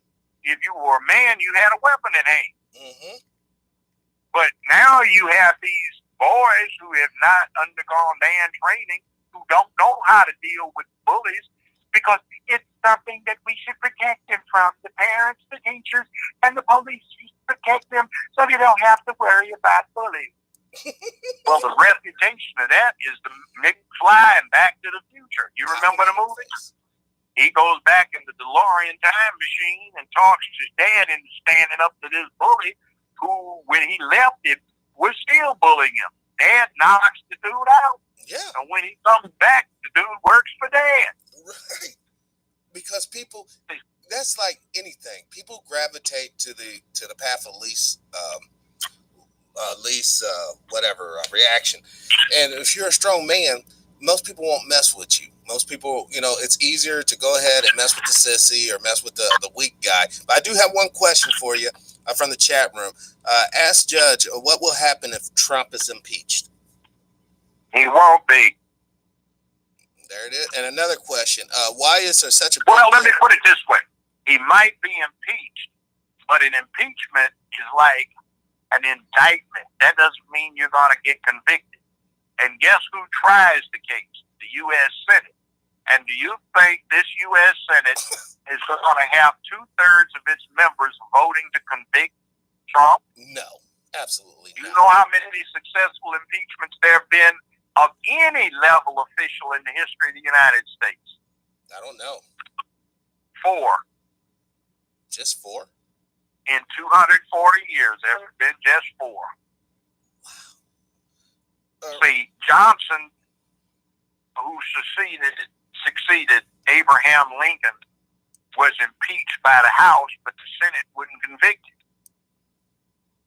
Clinton got impeached by the House, but the Senate wouldn't convict him. Now, do you think this majority Senate, Republican majority Senate, is going to convict Trump and lose all of the support from the rank and file in the red zone? Ain't going to happen. No. And the other stuff is, you see, I recognize from my Soviet professor, this is just a propaganda methodology. The left has adopted the old-time Nazi right-wing methodology, which is falsely accused or justly accused. It does not make any difference, your opponent, because if you tell a lie long enough and loud enough, you can get anybody to believe it. And people swear by it. He's wrong. They got all this stuff on him to impeach. They don't have a damn thing on him. You see, there is one other thing, too. You may not like what he does, but not liking what a president does not consist of, quote, high crimes and misdemeanors committed in office, which are the only basis for impeachment. Correct. See, everything they're accusing him of is supposed to have transpired before he took office. So it wouldn't even technically apply. Yeah, and then if you want to talk about impeachment, you have to say, well, he conspired with Russia to influence the election. Well, it works out that Ronald Reagan and his administration allegedly conspired with the Iranians. Iran-Contra. No, to keep the hostages until he won. Yes. So that Carter wouldn't win. Right, he would look weak and ineffective. I remember so that. There is a precedent that kind of meddling is okay. And they love St. Ron the Raygun, R-A-Y, separate word, G-U-N. I have another question for you from the chat room. Ask Judge Brown, hold on, I have a question. Why is there such a big deal for the U.S. government to give descendants of slaves reparations like the so-called Jews and Japanese got? Well, let's put it this way. If any category or class of people deserves reparations, it's American descendants of slaves or slavery. There is one pragmatic problem. How do you make that determination of the class that's entitled? Yeah, like what if a guy came over during the 40s after World War II? Well, aside from that, there is a little problem. Every one of the former Confederate states had, up until the 1930s, statutes on their books that read something like, if any person presumed to otherwise be colored can demonstrate through 2 witnesses to his character and through his ancestry that he has no more than 1/4, 1/8, 1/16 colored ancestry, he shall be entitled to a decree by a chancellor or judge of this state to a decree of official Caucasian status. What exactly are they saying? They're turning like mulattoes. In other words, whites? if you had no more than the depending upon the state. Arkansas, it was 1/4. Tennessee, it was 1/8. Louisiana was 1/16. If you had no more than that known ancestry, you were entitled to be declared Caucasian if you looked like you were white. See, that's the mess. That's the stuff that's killing this country. That's been killing it. Now, you know why they had that? Why? You know why they had that? The richest people left in the South had lost their legitimate sons during the Civil War. So when they died, all of their money would, quote, escheat to the state. In other words, it would go to the state. So they had children by slave mistresses, sometimes a very barely small percentage of black slave mistresses that they spent a lot of money buying. So they wanted to legitimate those children and take the infirmity from them. Now, there is a movie that is historically accurate. It's called The Free State of Jones. It concerns some things that occurred down in Mississippi during the Civil War and right after. There was this guy named Jones who stood up for the slaves and former slaves. He got them registered to vote. He organized them in the military units so they could fight back the Klan and all this other stuff. Well, one of these close to being white former slaves had a child by him, and he recorded it in his diary. In 1947, this white man married a white woman, and some local Mississippi officials had him charged with the felony of miscegenation by marrying this white woman, and they claimed that he was part colored. Well, this was past that point where anyone with any known colored ancestry will be declared colored for purposes of this statute after they had that. If you had no more than such and such percentage of known colored ancestry, you're entitled to be declared Caucasian. Well, this guy had never been declared Caucasian, and somebody had stumbled on the old diary of this man Jones from back in the Civil War era, where he said that he had the child named so-and-so by this former slave named so-and-so, and the child of this child was in fact the father of this individual. So they convicted him and sentenced him to 10 years. Well, what happened is the Mississippi Supreme Court vacated the conviction because the U.S. Supreme Court was going to grab the case, and they thereby made it moot, and the Mississippi authorities didn't want the U.S. Justice Department under Harry Truman getting involved in Mississippi state business. Wow. But it talks about all of this. So you have this situation of there are quite a number of what are now presumed to be whites who were known colored by their ancestry at one point, but who got official court decrees of Caucasian status. They changed the law, but you can't have a bill of attainder under American constitutional law, which causes someone to be criminalized by something that was not a crime when it occurred, or outlaw them. So this is called outlawing them if you made them once again colored after being declared Caucasian.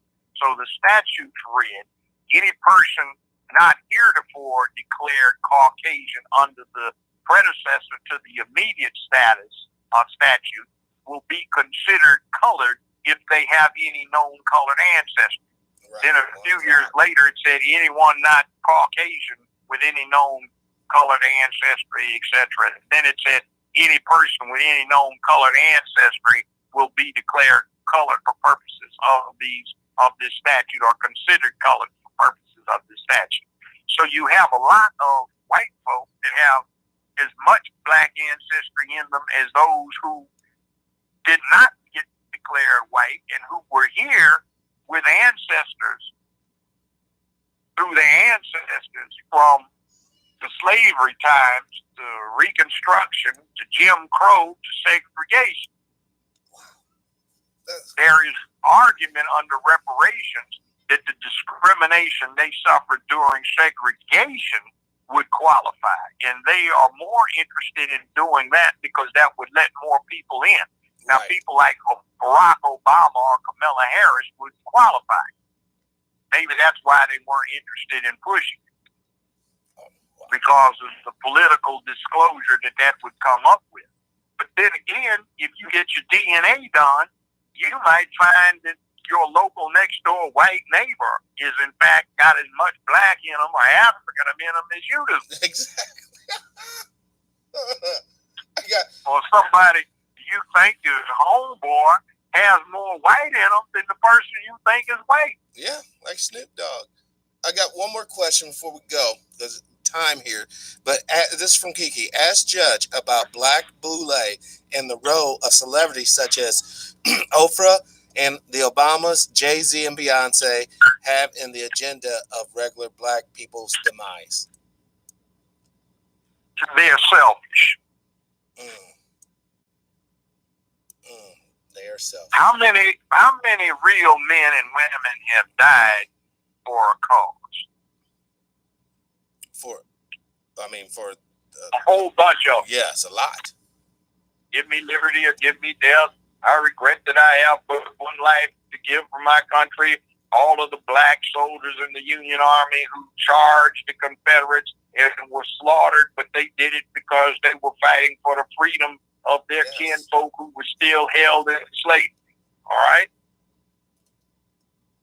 And then you get Negroes like the group you're talking. They might lose some money, so they can't do it. Whereas others would lose life and do it. Right. Wow. I mean, that's what it is. It's coward. At the end of the day, Judge, it's about being a coward or being a stand-up man or woman. Yeah, it's cowardice and personal greed, selfishness. Yes. I mean, and don't forget now, those cowards will get paid. All right? They'll get paid right now. I'm not going to lie. They will get paid right now.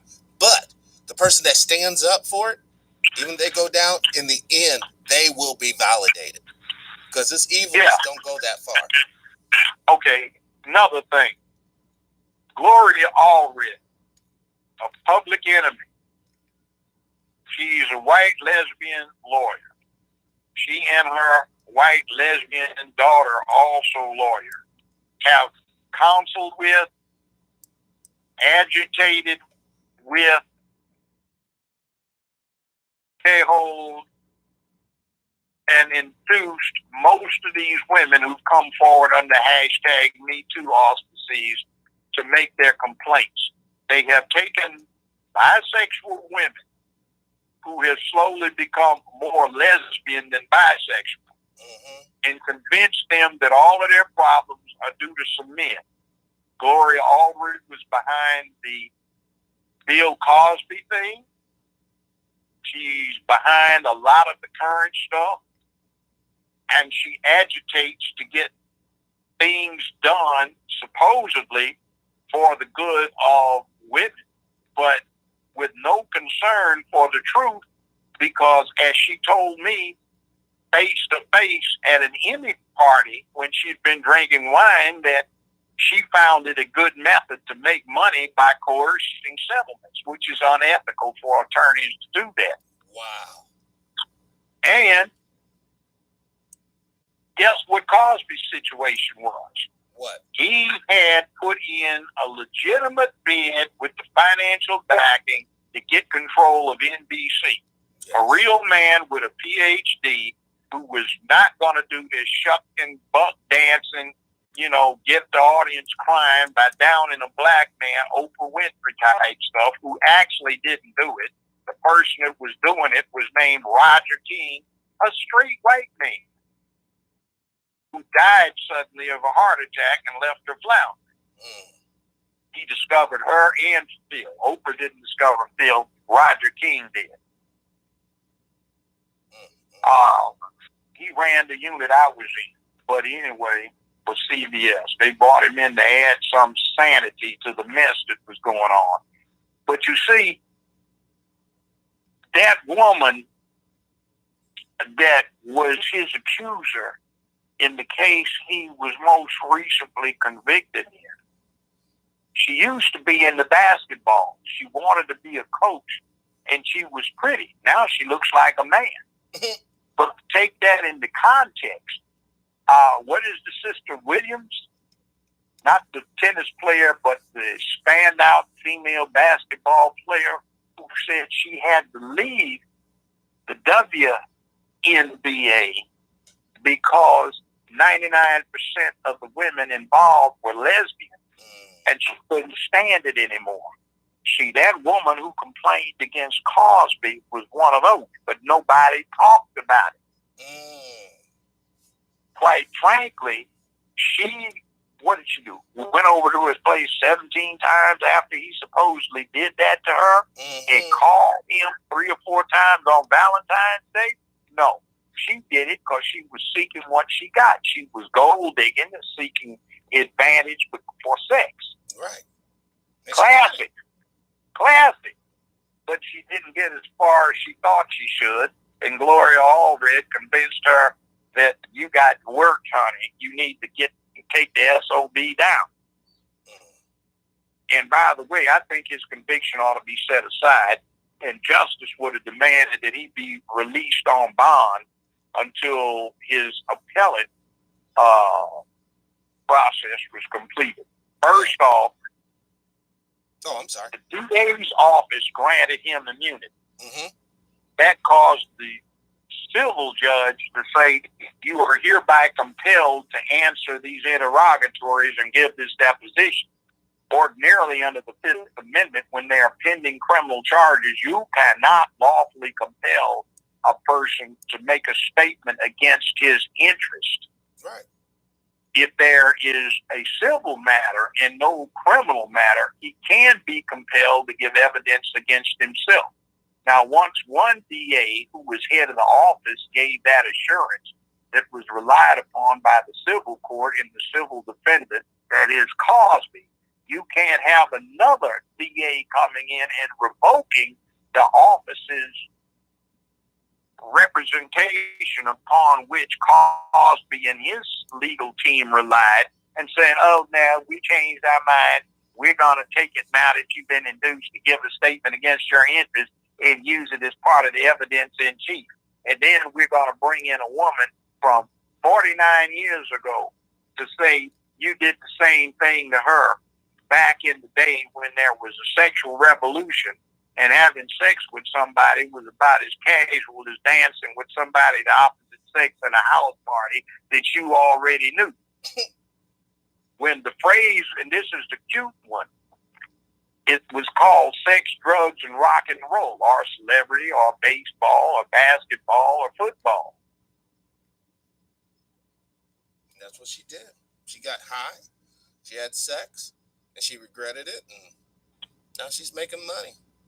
But then again, I ordinarily, when I have a sinus problem, I take 4 and 5 Benadryls at a time. Yeah, don't knock me out. And then you're going to get knocked off on one Benadryl. Oh, give me a break. Well, my question is, how come OJ couldn't have possibly gotten the same prosecuting attorney that Jeffrey Epstein got? He was carting down, Clinton and Trump on that Lolita Express. So how come, once again, it's... Well, there are 3 reasons that America thinks OJ got away with something. Darden and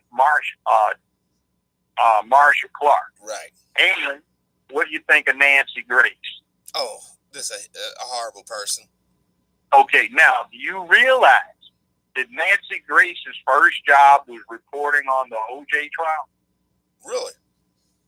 And she's the one that put out all of that garbage, false garbage, about, oh my God, the evidence is devastating against OJ, the prosecution that's hit home run after home run today. And I tape recorded every scrap, and then I said, what home run? The witnesses called by the state and on cross-examination revealed that they'd been operating the impound lot for 27 years for LAPD. When they told the Bronco in, there wasn't a spatter or drop of blood because they went through it with a fine-tooth comb. 11 days later, after LAPD had them lock it and give the keys to LAPD in a special compound, they looked at it and it was covered in blood. You know, but she falsely represented that. Darden and Clark, just like Johnny Cochran said, you know, they had a rush to justice. Mm-hmm. Now, here's the other thing.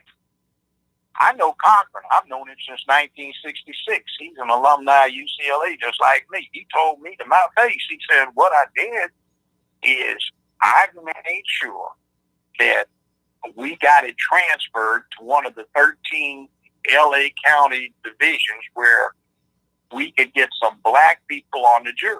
And then I got as many black people on the jury I could get who were over 45 or over 50 who had grown up in Los Angeles. Ooh. And they knew that LAPD was not trustworthy. Right. Now, do you know that since the OJ trial, this is something the mainstream media has totally ignored. 4 of the chief detectives in the OJ trial went to the penitentiary in California as part of that Ramparts scandal, wherein 128 people had to be let out of the penitentiary because these detectives had falsified evidence against them. Yes, I remember that. Now, another thing.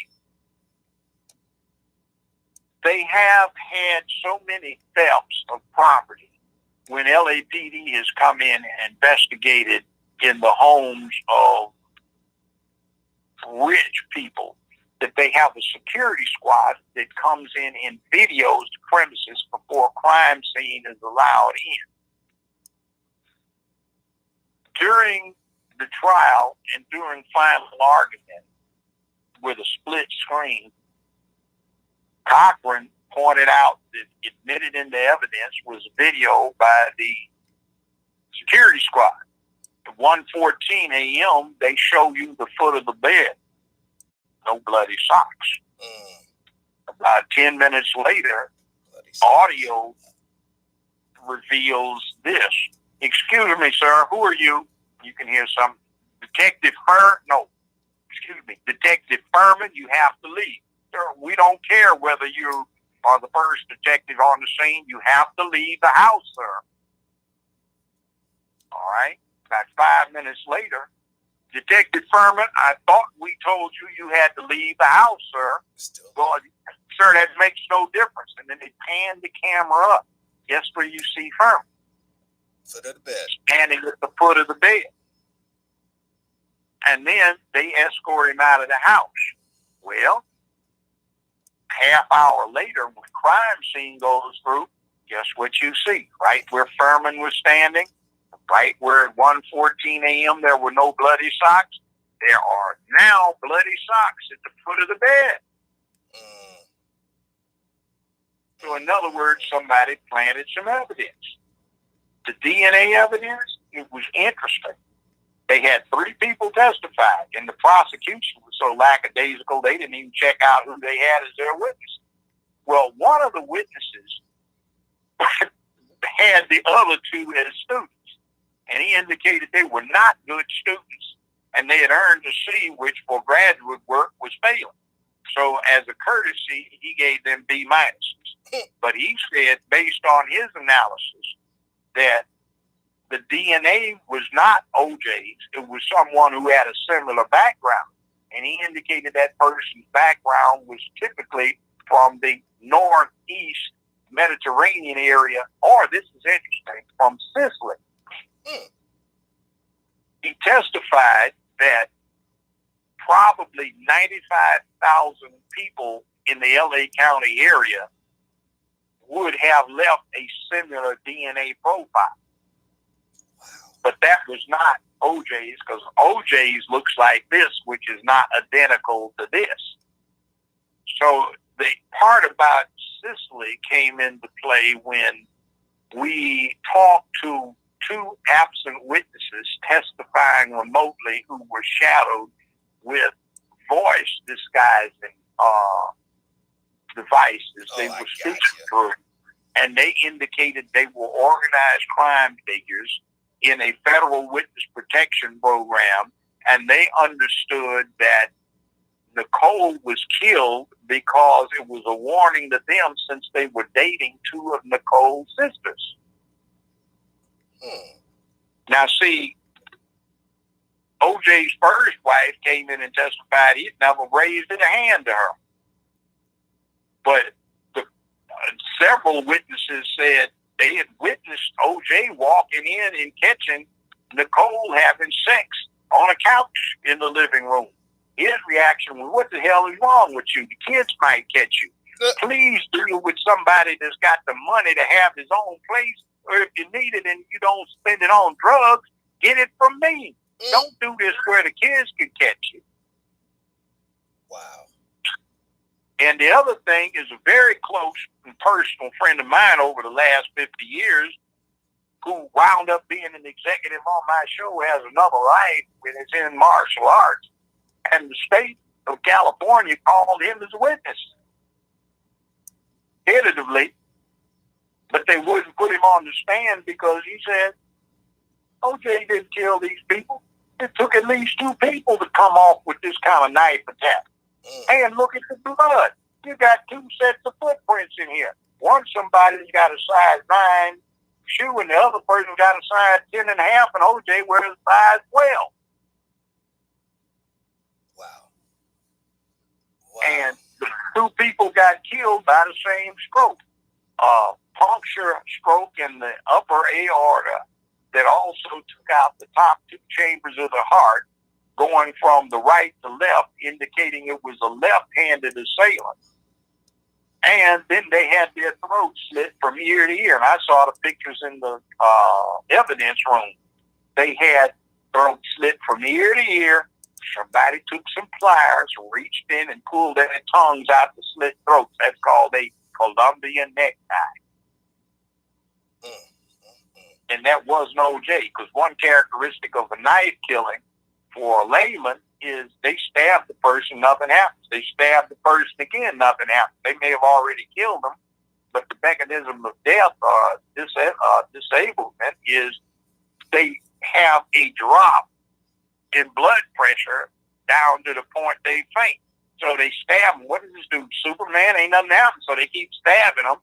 So in a typical knife killing, the person stabbed 15, 20, 25, 30, 35 times, and then he falls out.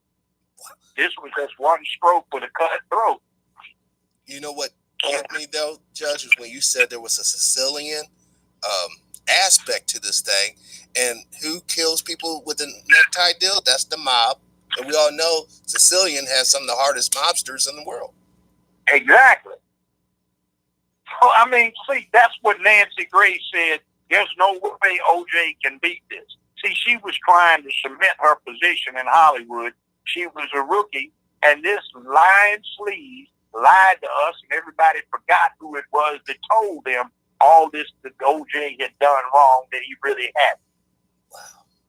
See, but you see, the methodology is tell a lie long enough, tell a mistruth, and you put it on the mainstream media who is complicit in it, and you get everybody believing it like it's reality. Like, I know one reality that is a shame that people believe is James Earl Ray killing Dr. Martin Luther King. I was the last judge on it. Ray did not shoot King. Memphis Police Department concluded he was not the gunman. And yet the DA's office insisted on prosecuting him when the police department said, we know where he was. He wasn't even in town. And then the whole case was predicated for the acceptance of the plea on the fact that the Ray's rifle was supposed to be the murder weapon. The FBI states yes, but their official conclusion was we cannot match Ray's rifle with being the murder weapon. And then the peculiar aspects of what they pulled out of King have some very unusual ballistic characteristics. They match precisely an XM21, which is a converted M14 that has a special manufactured barrel with a rate of rifling twist of 1 in every 11 1/4 inches. In other words, every 11 1/4 inches, a bullet travels down the barrel. It turns over one time. Ray's rifle had a rate of rifling twist of 1 turn every 10 inches. And the other type of rifling at that day and time was 1 in 12, which stock M14s had. The ammunition was custom. It had epoxy in the case because it was downloaded to be subsonic. And guess what's on the base of the bullet that's pulled out of King? Epoxy resin. And and guess what? I discovered an invoice late December 1967 of 5 of these rifles and 5,000 rounds of ammunition to the FBI. The Defense Department wanted them back because they only made 63 of them. And in late April 1968, the FBI was compelled to conduct an inventory. Guess what? They claimed they could only find 4 of them. And one of them seems to have somehow been lost. That was the murder weapon, and the FBI got it, supplied it, and disposed of it. So what happened? I mean, which government agency wrote up the after action report for King's death? FBI. Okay. They faked the ballistics test. They wrote up a fake report. We got memorandum on the fake report they had written up. J. Edgar called off the auditory and visual surveillance of King 48 hours before the killing. King wasn't even supposed to be at the Lorraine Motel. It was insulting to him to be there. It was on the whole track. That's where the prostitutes conducted their business. He's supposed to be at the Rivermont, which was just a few blocks away, which was the flagship hotel for the Holiday Inn chain. He didn't want to come back, but they convinced him to come back. And they killed him. And the other thing that struck me as significant was they had one of these 3D topographical table maps. It takes a bunch of sergeants and lieutenants, young rookie lieutenants in the Army, several days to make. They had one the day after the killing. That means it was already in existence, and they had carefully plotted this out, planned it, and rehearsed it. It was a 2-man hit team. They killed him from the fire station, not the flop house. Couldn't have been the flop house because, as we got a statement from the retired head of the police department's homicide squad, who was the first detective there less than 10, 15 minutes after the killing, he indicated that there was a tree between the Lorraine Motel and the flop house window, bathroom window, right outside the window. You couldn't even see Lorraine Motel. They came back an hour later to photograph it and discovered that the tree was laying on the ground where it had been cut down. Dang. I got pictures of King for the TV viewers, to see, and it just really breaks my heart, especially this one picture of him with his, the 3 babies, his wife and him. They're just sitting there, obviously a few years before, his murder took place. And it's just so sad because that's a father, a brother, a son, an uncle, obviously now a grandpa. But someone saw it fit just to kill him just because he was saying he wanted people to be treated equal. Not well, special. That is what they killed him for. That is why they killed him. The memorandum revealed that the topic was 2 topics. Whether he would galvanize the anti-war movement. Remember, this is 1968. We've just had the Tet Offensive. This is the year Robert Kennedy was killed. This was the year everybody started finding out that they'd been lied to about U.S. being successful in the Nam. Right. And the other thing was, would he revitalize the labor movement? That's what they killed him for, not civil rights. That was viewed in 1968 as dead, moribund, and defunct. Because what was happening, everybody was forming BSUs. There was the Panther Party, and everybody was getting militant. I'm black and I'm proud. Yes, sir. They were. And there ain't nobody hitting me on my head. I ain't down on my knees for any doggone fool. You mess with me, and I'm going to take your arm off. I'm going to try and do you in. Mm. So remember, that's what was going on. Civil rights, peaceful nonviolence was dead. Oh. And plus, didn't make any difference any damn way. The President of the United States, Lyndon B. Johnson, was signing off on all the civil rights stuff. He withdrew Kennedy's weak civil rights bill in 1964 and implemented a strong one. See, I always say you can look at somebody in their early adult life and tell what they're going to be like for the rest of their lives. Yeah. You know how LBJ got his, start in Texas politics? How? Most people don't. He's presumed to be an old Southern racist. However, the powers that be killed his dog, literally. And he got angry.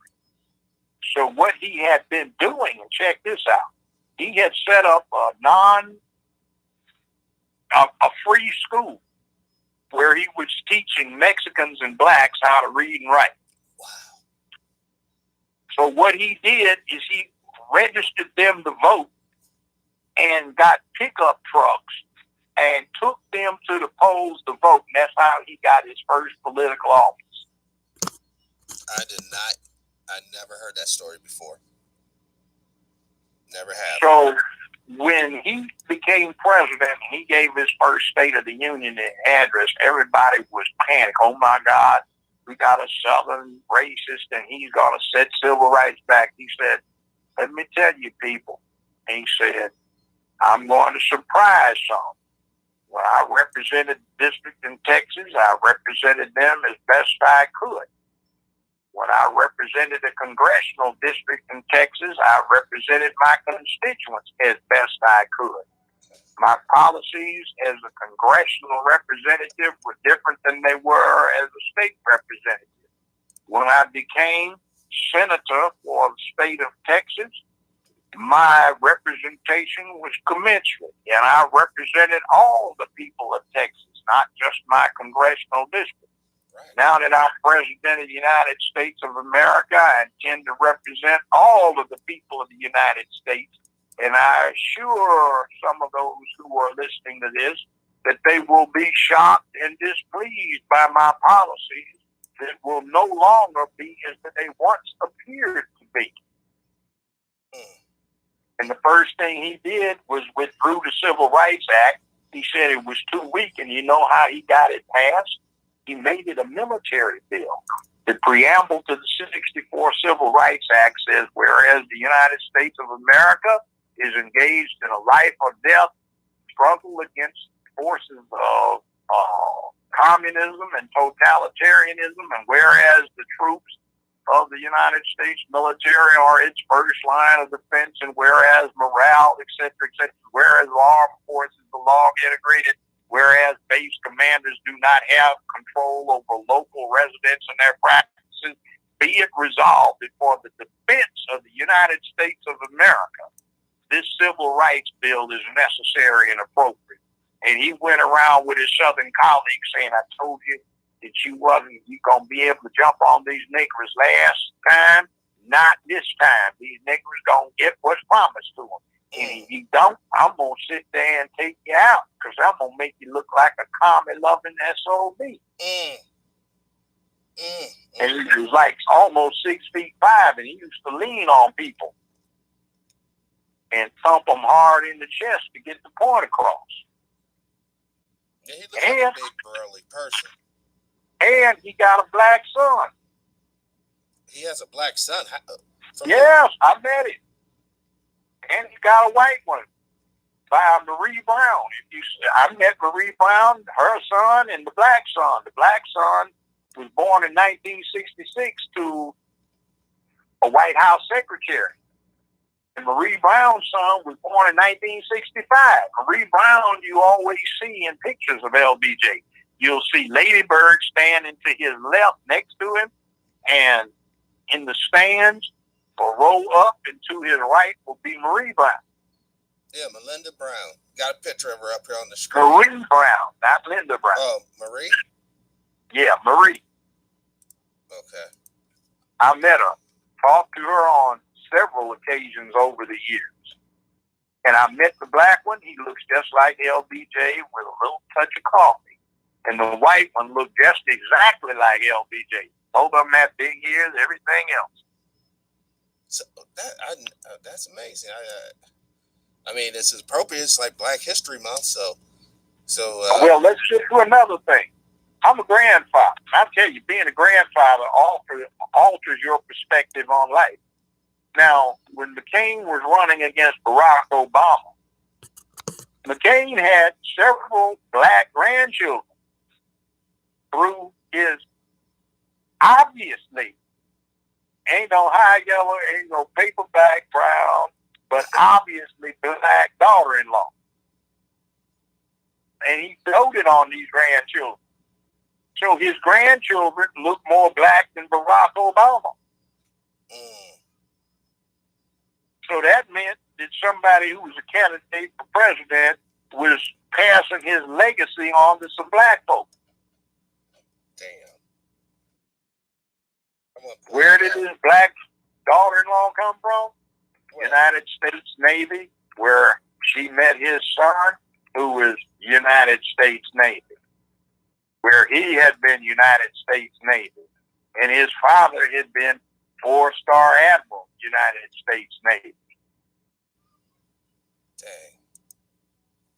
Dang. By the way, people are going around talking about stuff that needs to be done because of racism.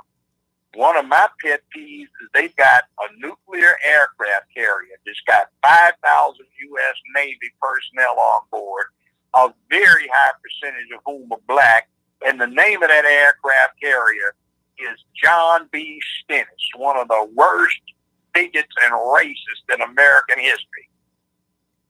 Wow. What was his name again? John B. Stennis. I think fondly of John B. Stennis behind the suit. They had fathers. Remember, he was the governor in Arkansas that was fighting against integration or desegregation, rather.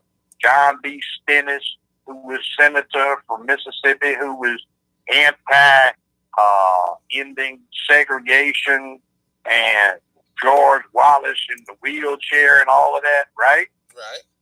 Well, in Jackson, Mississippi, I'll tell you this story. It's funny.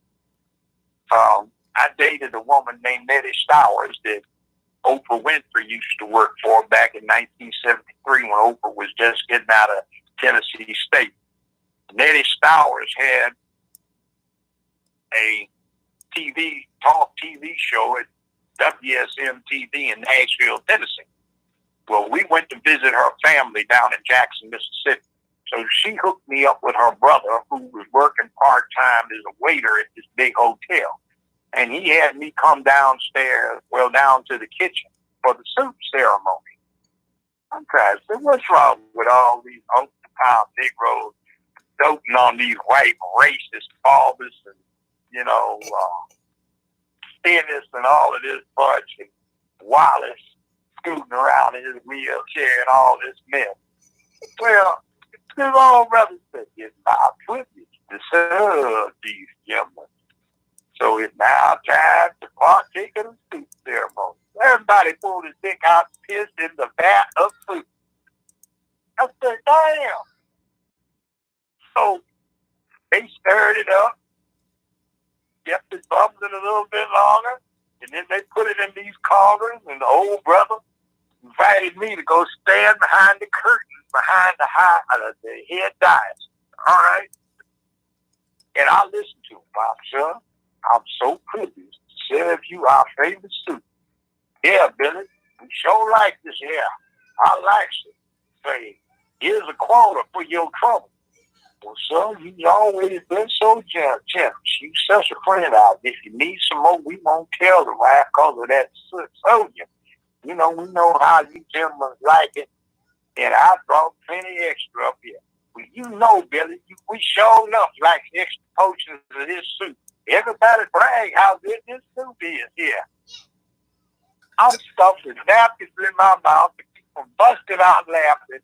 Because every racist white boy that was big time as a Dixie Grant in America was sitting up here slurping down this soup and all these brothers are just pissed in. including Senator John B. Stennis, after whom they named the aircraft carrier. While he was still alive.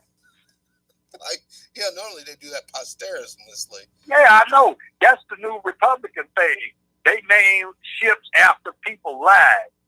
Named after Ronald Reagan, Gerald Ford. Gerald Ford was still breathing, and they named the nuclear aircraft carrier after him. He was the one-term Trump president. Well, we had it started to name one after Nixon, but because of his impeachment, they couldn't do that. They named one after Ronald Reagan, and he wasn't any damn hero. He just was an actor in the military propaganda unit. Jimmy Carter, they named the submarine after, but Jimmy Carter's thing was he graduated first in his class from Annapolis, and he was acting commandant of the Northeast Nuclear Ballistic Missile Submarine Force in the Cold War. He was one of those ones, hunt the Red October folks for real. Right. Secret Service. He was captain of a ballistic missile submarine. Commodore. That kid titles you to 1 star. It's not an official rank anymore in the U.S. Navy. But that was him till he retired to jump into politics after peanut farming. But I mean, now I can even say Bush. Unlike George W. Bush, George Herbert Walker Bush has some claim to distinction, and what that was is he got shot down in the TBF Avenger torpedo plane in World War II, and at the time, he wasn't but 19 years old, and he was the youngest combat pilot in American service in World War II. Wow. Now, you can give him that credit. His father, Prescott Bush, guess what? Was formerly U.S. Senator from Massachusetts, and when he retired, guess who got his seat? John F. Kennedy. What? Guess what else? Prescott Bush backed up Harry Truman when Truman signed Executive Order 1981 integrating the armed services. Yes. Guess what?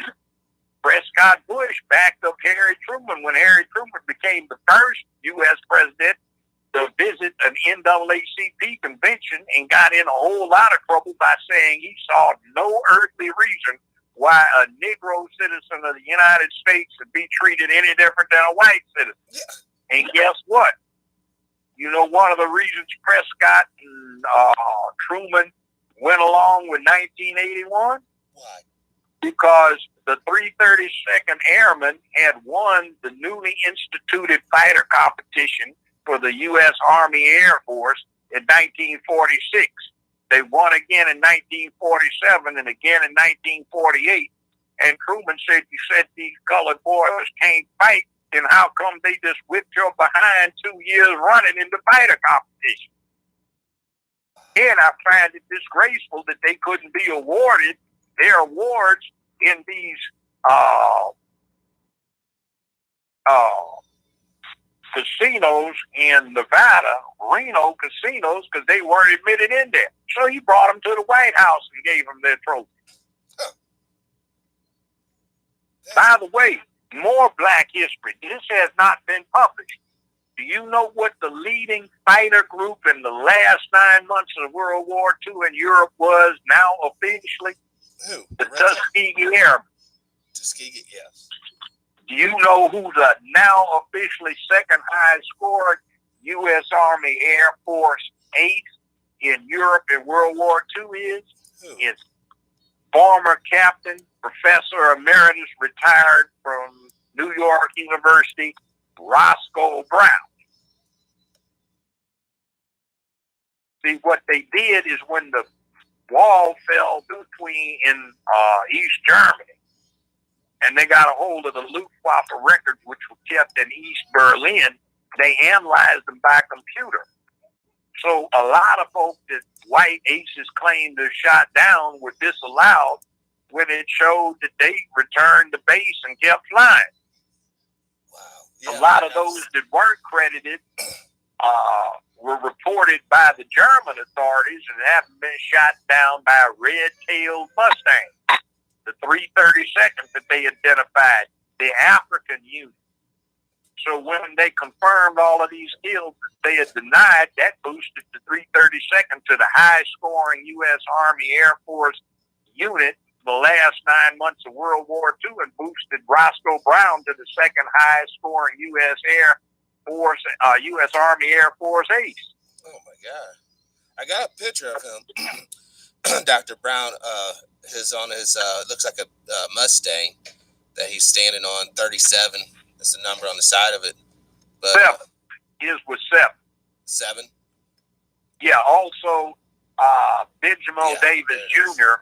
has a flying picture in number 7, but he borrowed Captain Brown's plane. I met Captain Brown.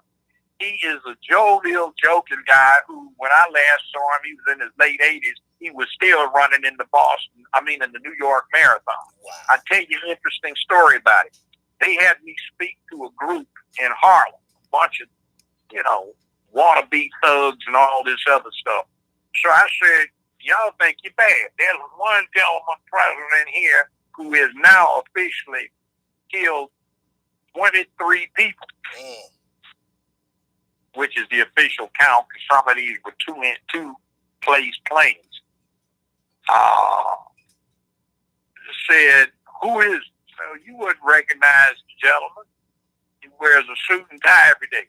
Would you work for the police? No, he doesn't work for the police. And I said, he did his killing at 30,000 feet when it was 80 below zero with 50 caliber machine guns in dogfight. Is this dude a pilot? Yeah. So I introduced him. And they were astonished. See, they thought if you're going to be bad, you got to be looking like a tacky gangster. Right.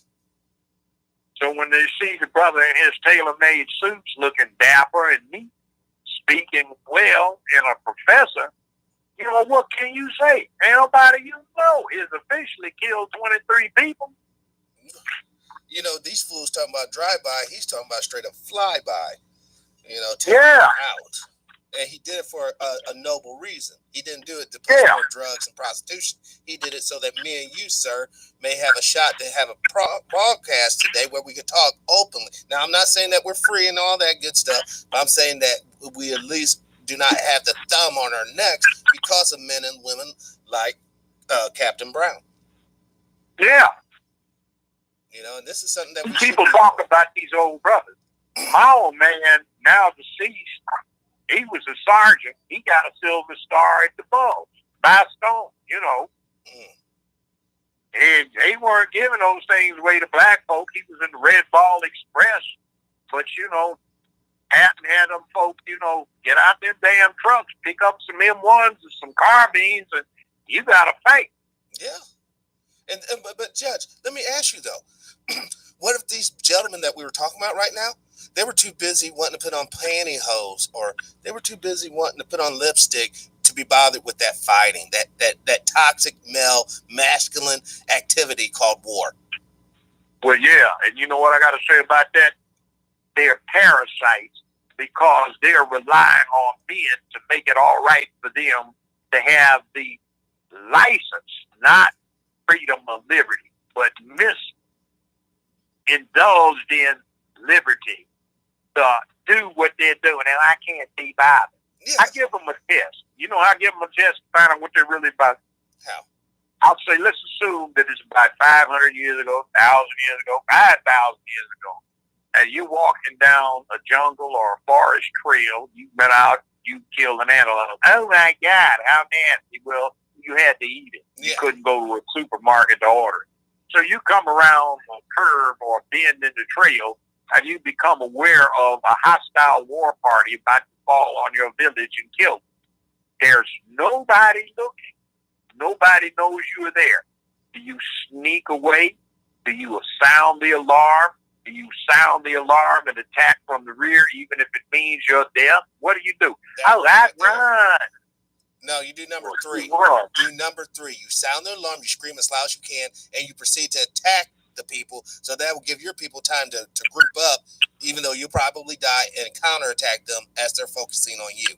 Exactly. But they say, I'd run. Well, you can run. Well, you said nobody was looking. I said, what about the most important witness in the world? What witness? I said, yourself.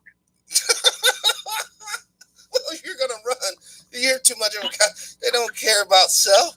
I mean, what about your people? What good is living if all your loved ones are dead? See, I don't mind a homosexual if he understands that what he does is in the bedroom, but he can deal with his other obligations. Yeah. What I remember, but we were talking about that two types of gay: those who hate the opposite sex, those who want to be the opposite sex. Right. The ones that don't want to deal with their compact, their social obligation to stand up and also defend where they live, something's wrong with them. Yeah, something's wrong with them. They're listen, there's only two paths you can take in this world, seriously. You can take one of strength and courage, or you can take one of weakness and cowardliness. There you go. Strength and courage, weakness and cowardice. Yes. And I'll tell you something about this trans thing. I got elected to 2 8-year terms as a criminal court judge for the whole state of Tennessee. I had the lowest reversal rate in the whole state. I had 4 partial reversals. The next lowest reversal rate, the guy had 42 full reversals. Wow. Over 10 years. Now, one of the things I noticed as a criminal court judge is that guess what one of the more frequent aspects of a homicide victim happened to be? What? He was a tranny, and he fooled some straight guy into thinking he was a woman. And the guy went off and killed him. Then they usually successfully relied upon temporary insanity as a defense. So this false advertising, what you see ain't what you get, is dangerous. Yes. And these people are doing the public no good to try and say it's okay. There are normal human beings who have normal human reactive patterns, and they will kill you. And let me tell you, that's taken into consideration in the law. The difference between murder in the first degree and murder in the second degree, and all homicides are presumed murder in the second degree unless they are intentional and deliberate or wanton and premeditated with malice or forethought. In other words, you plan and plot the thing out carefully, and when you carry it out, you are dispassionate. Murder is intentional killing, but it's in the heat of passion caused by provocation sufficient to cause the defendant to act in an irrational fashion. Right. The difference between second-degree murder and voluntary manslaughter is voluntary manslaughter is an intentional killing induced by passion sufficient to cause an ordinary and reasonable person to act in an irrational fashion. In other words, the law embraces the concept that ordinary, reasonable, and rational people can be caused to act in an irrational fashion by sufficient provocation. True. So, in other words, this gay, or whatever it is, I don't think they have to be gay, but this tranny decided to fool somebody into thinking that they were something else, and the person went temporarily insane. And at the worst, everybody would be clear that it's no worse than voluntary manslaughter, which for a first offense carries, guess what? A mandatory maximum sentence of 3 years. No more than 3 years. And it is presumed probatable or suspendable. I mean, what you're saying is really deep, Judge. These dudes run around here, or women, I guess it could be women as well. They meet somebody at the club, the person starts kissing on them, rubbing on them to get out to the car, and pop goes the weasel. Yeah. Yeah, it's not a good thing. Well, let's say this. Not a month ago, I was at this pub nearby. It stays open. The kitchen stays open till like 1:30 in the morning, right? Right. So it's like you can go there and just, people hang out. Brothers come in, white boys come in, and men will sit around at the table and talk politics. But we're sitting there, and somebody said, "Man, look what's this? Oh man, lesbian. She had her hair cut close. She walks up and snatches out a chair. I'm gonna sit down with you men and get in a conversation." One guy said, "Well, it's like A and B conversation between men and men." Well, I'm a man. Oh, stop. No, you're not. Well, I said I'm a man, so I'm a man. I chimed in. I said, "I'm sorry, little lady. Don't call me a lady, because that's what you are." Yeah. But these are real men. And, nobody sits at this table without having paid dues and had the training and the equipment. You just can't come in here, even if they grafted the dick on to you, strap-ons don't count. I'm sorry, but you ain't a man. So you need to get up. And you jump up and say, "I'll kick any one of you in your ass if you don't like it." Well, some brother say, "Let me handle this." He's like 6'5", he's still, "You gonna kick my ass." Seriously. The question is not whether one of our asses will be kicked, but how badly do you choose to be hurt? Exactly. Now, you can have your feelings hurt or your body hurt, but you need to leave this table. So the bartender walked over and delivered a beer to somebody and said, if something happened, I can see her shoes are slippery. She slipped and fell on the floor. Yeah, because she'd be quick to call the cops. Her being a hard-ass Yeah, dude. but see, the cops come in there and eat all the time. So if they came, bartender and the employees are going to say, "She slipped." She acted like she's been taking some kind of drug or something. Yeah. I mean, they've been known to hit themselves in the face. They're well on their face. Come out the bathroom. "Oh, he busted me up." But see, she was crazy. You don't come in and do that. You don't become a man because you say you are. What is it? R. Kelly's 14-year-old daughter decided she's a man. She can't just decide to be a man. Right. That's insulting to women, saying some dude decided he's got to be a woman. Women have dues to pay too. You just can't come in and decide to be a woman. You can't come in and decide to be a man. Right. You either do it or you don't. Meanwhile, back in California, I got shown a bootleg copy of an animation that they show out there.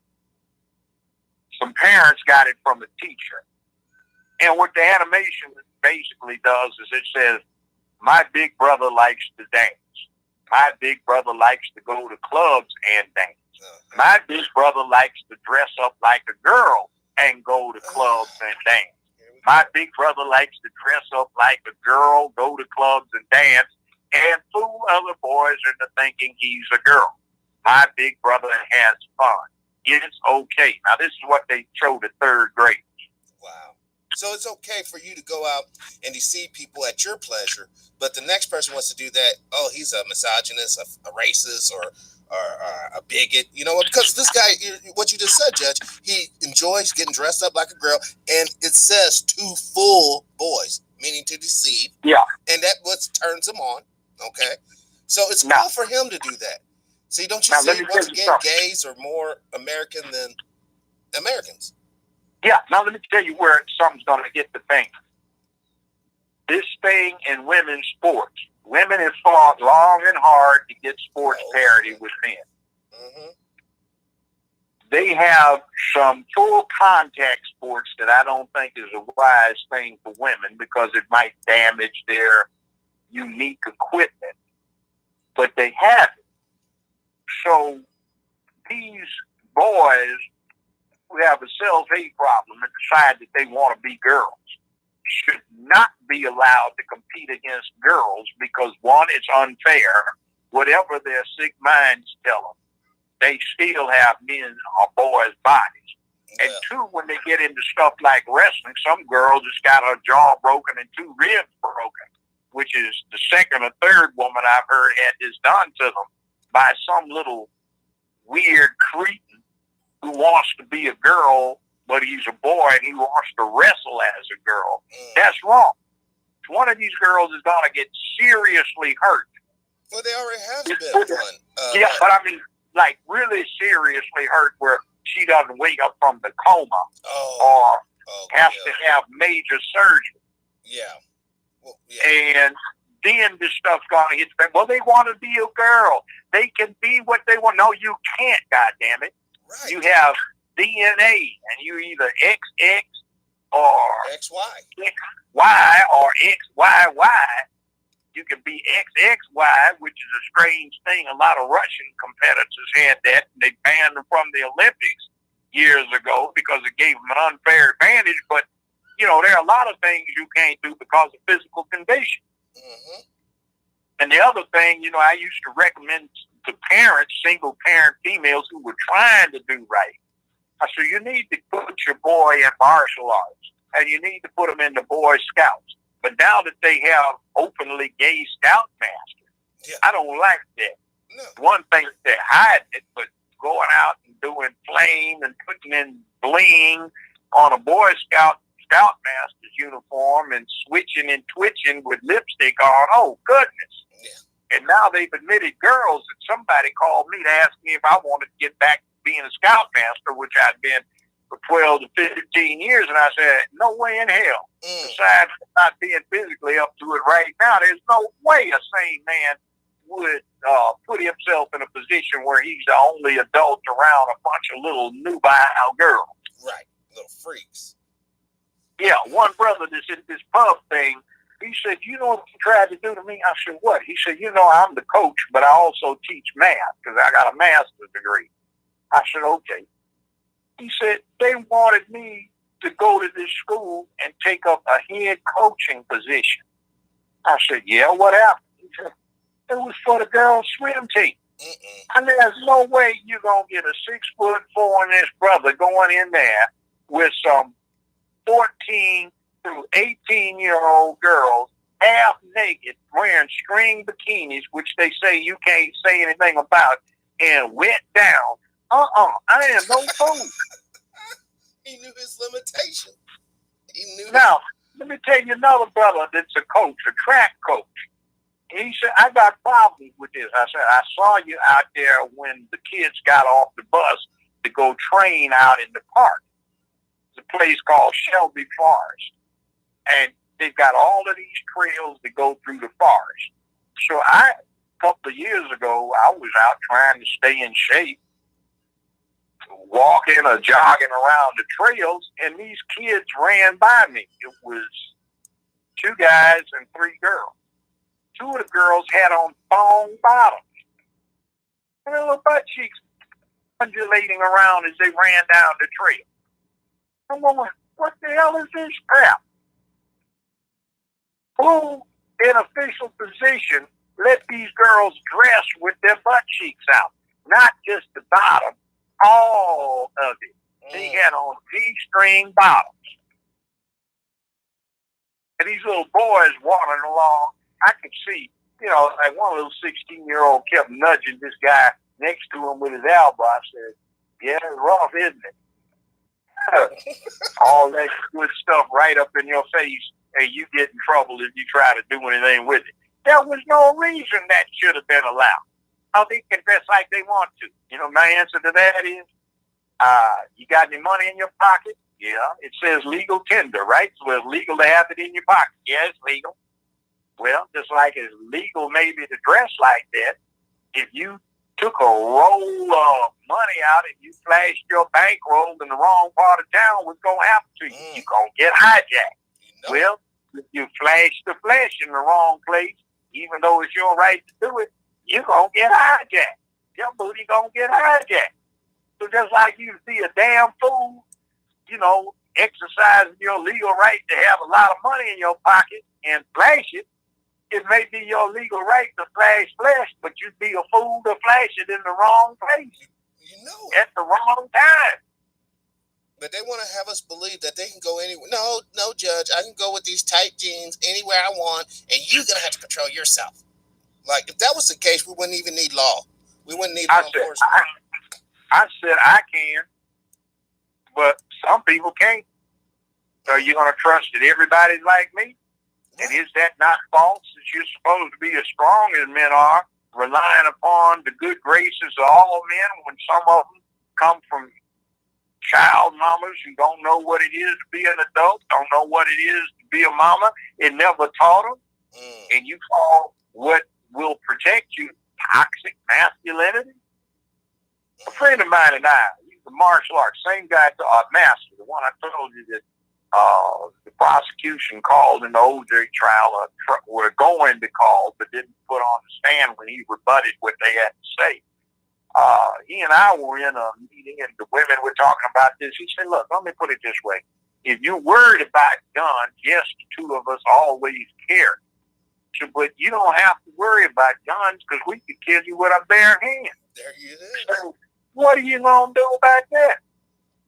So what you're not going to, I said, because you're relying upon him being a man, me being a man, him being a chauvinist, and me being a chauvinist, and protecting you, not doing predation on you. Right. Right. In fact, with him, he carries a 45 all the time. You'd be better off if he shot you, because he could definitely kill you with his hands. You might survive a bullet or two. That's how you know, Judge, I just want to tell you, man, thank you. Thank you for sharing all this with us. I got to wrap this down because the kids are about ready to bust the door and come on out, and it's going to get loud. It's going to get super loud up here. I understand. You got to do the daddy stuff. You know it. But I just want to say thank you, Judge. Seriously, we needed to hear this today. Well, you know, I get blackballed more and more and more. I had a new show that was about to start, and I got told, man, they're blackballing us because they don't like your message out on social media. Well, you know, a few $1 million here or there, you know, it is what it is, but I got to do what I got to do because I'm obligated to do that. Right. And that's what I'm saying. You know, we often talk about people selling out, blah, blah, blah, but very few of us really have the opportunity to sell out. But, sir, you're one of those gentlemen that did have that opportunity to sell out if you chose to. You could have been the most powerful weapon for these people that they could have ever imagined. You know what I mean? But you chose the right way. What was that? That's what they wanted. That's what they wanted. Yeah, but thank God they didn't get it. Yeah, I told them they can go to hell. Exactly. Because at the end of the day, when everyone dies, you know, the next generation comes up, you know, they're going to look at us and how we carried ourselves. You know, did we carry ourselves with a limp wrist, or did we carry ourselves with a strong fist? And I think the strong fist, like everything, is always revered in the end, because limp wrists don't get nothing done. Bottom line, it don't get nothing done. You know. So with that being said, guys, this has been Special Report. Thank you all for all the comments and watching the show. I know that we had a little bit of an issue at first with the microphone and all that good stuff, but thank you, Judge, seriously, for coming on, and you know, to stay at it, guys. May I say one thing? Yeah. I do tweet on Twitter at Judge Joe Brown TV, and I do not have the blue check. But that is the reason you always say you can't be the real Judge Joe Brown taking a position like this. I said, I am, and I do. And if you remember me, I always said protecting womanhood and promoting manhood. Yes. You know what? I will put your link, actually, on both these videos. I'm going to, because I have his YouTube, Twitter link.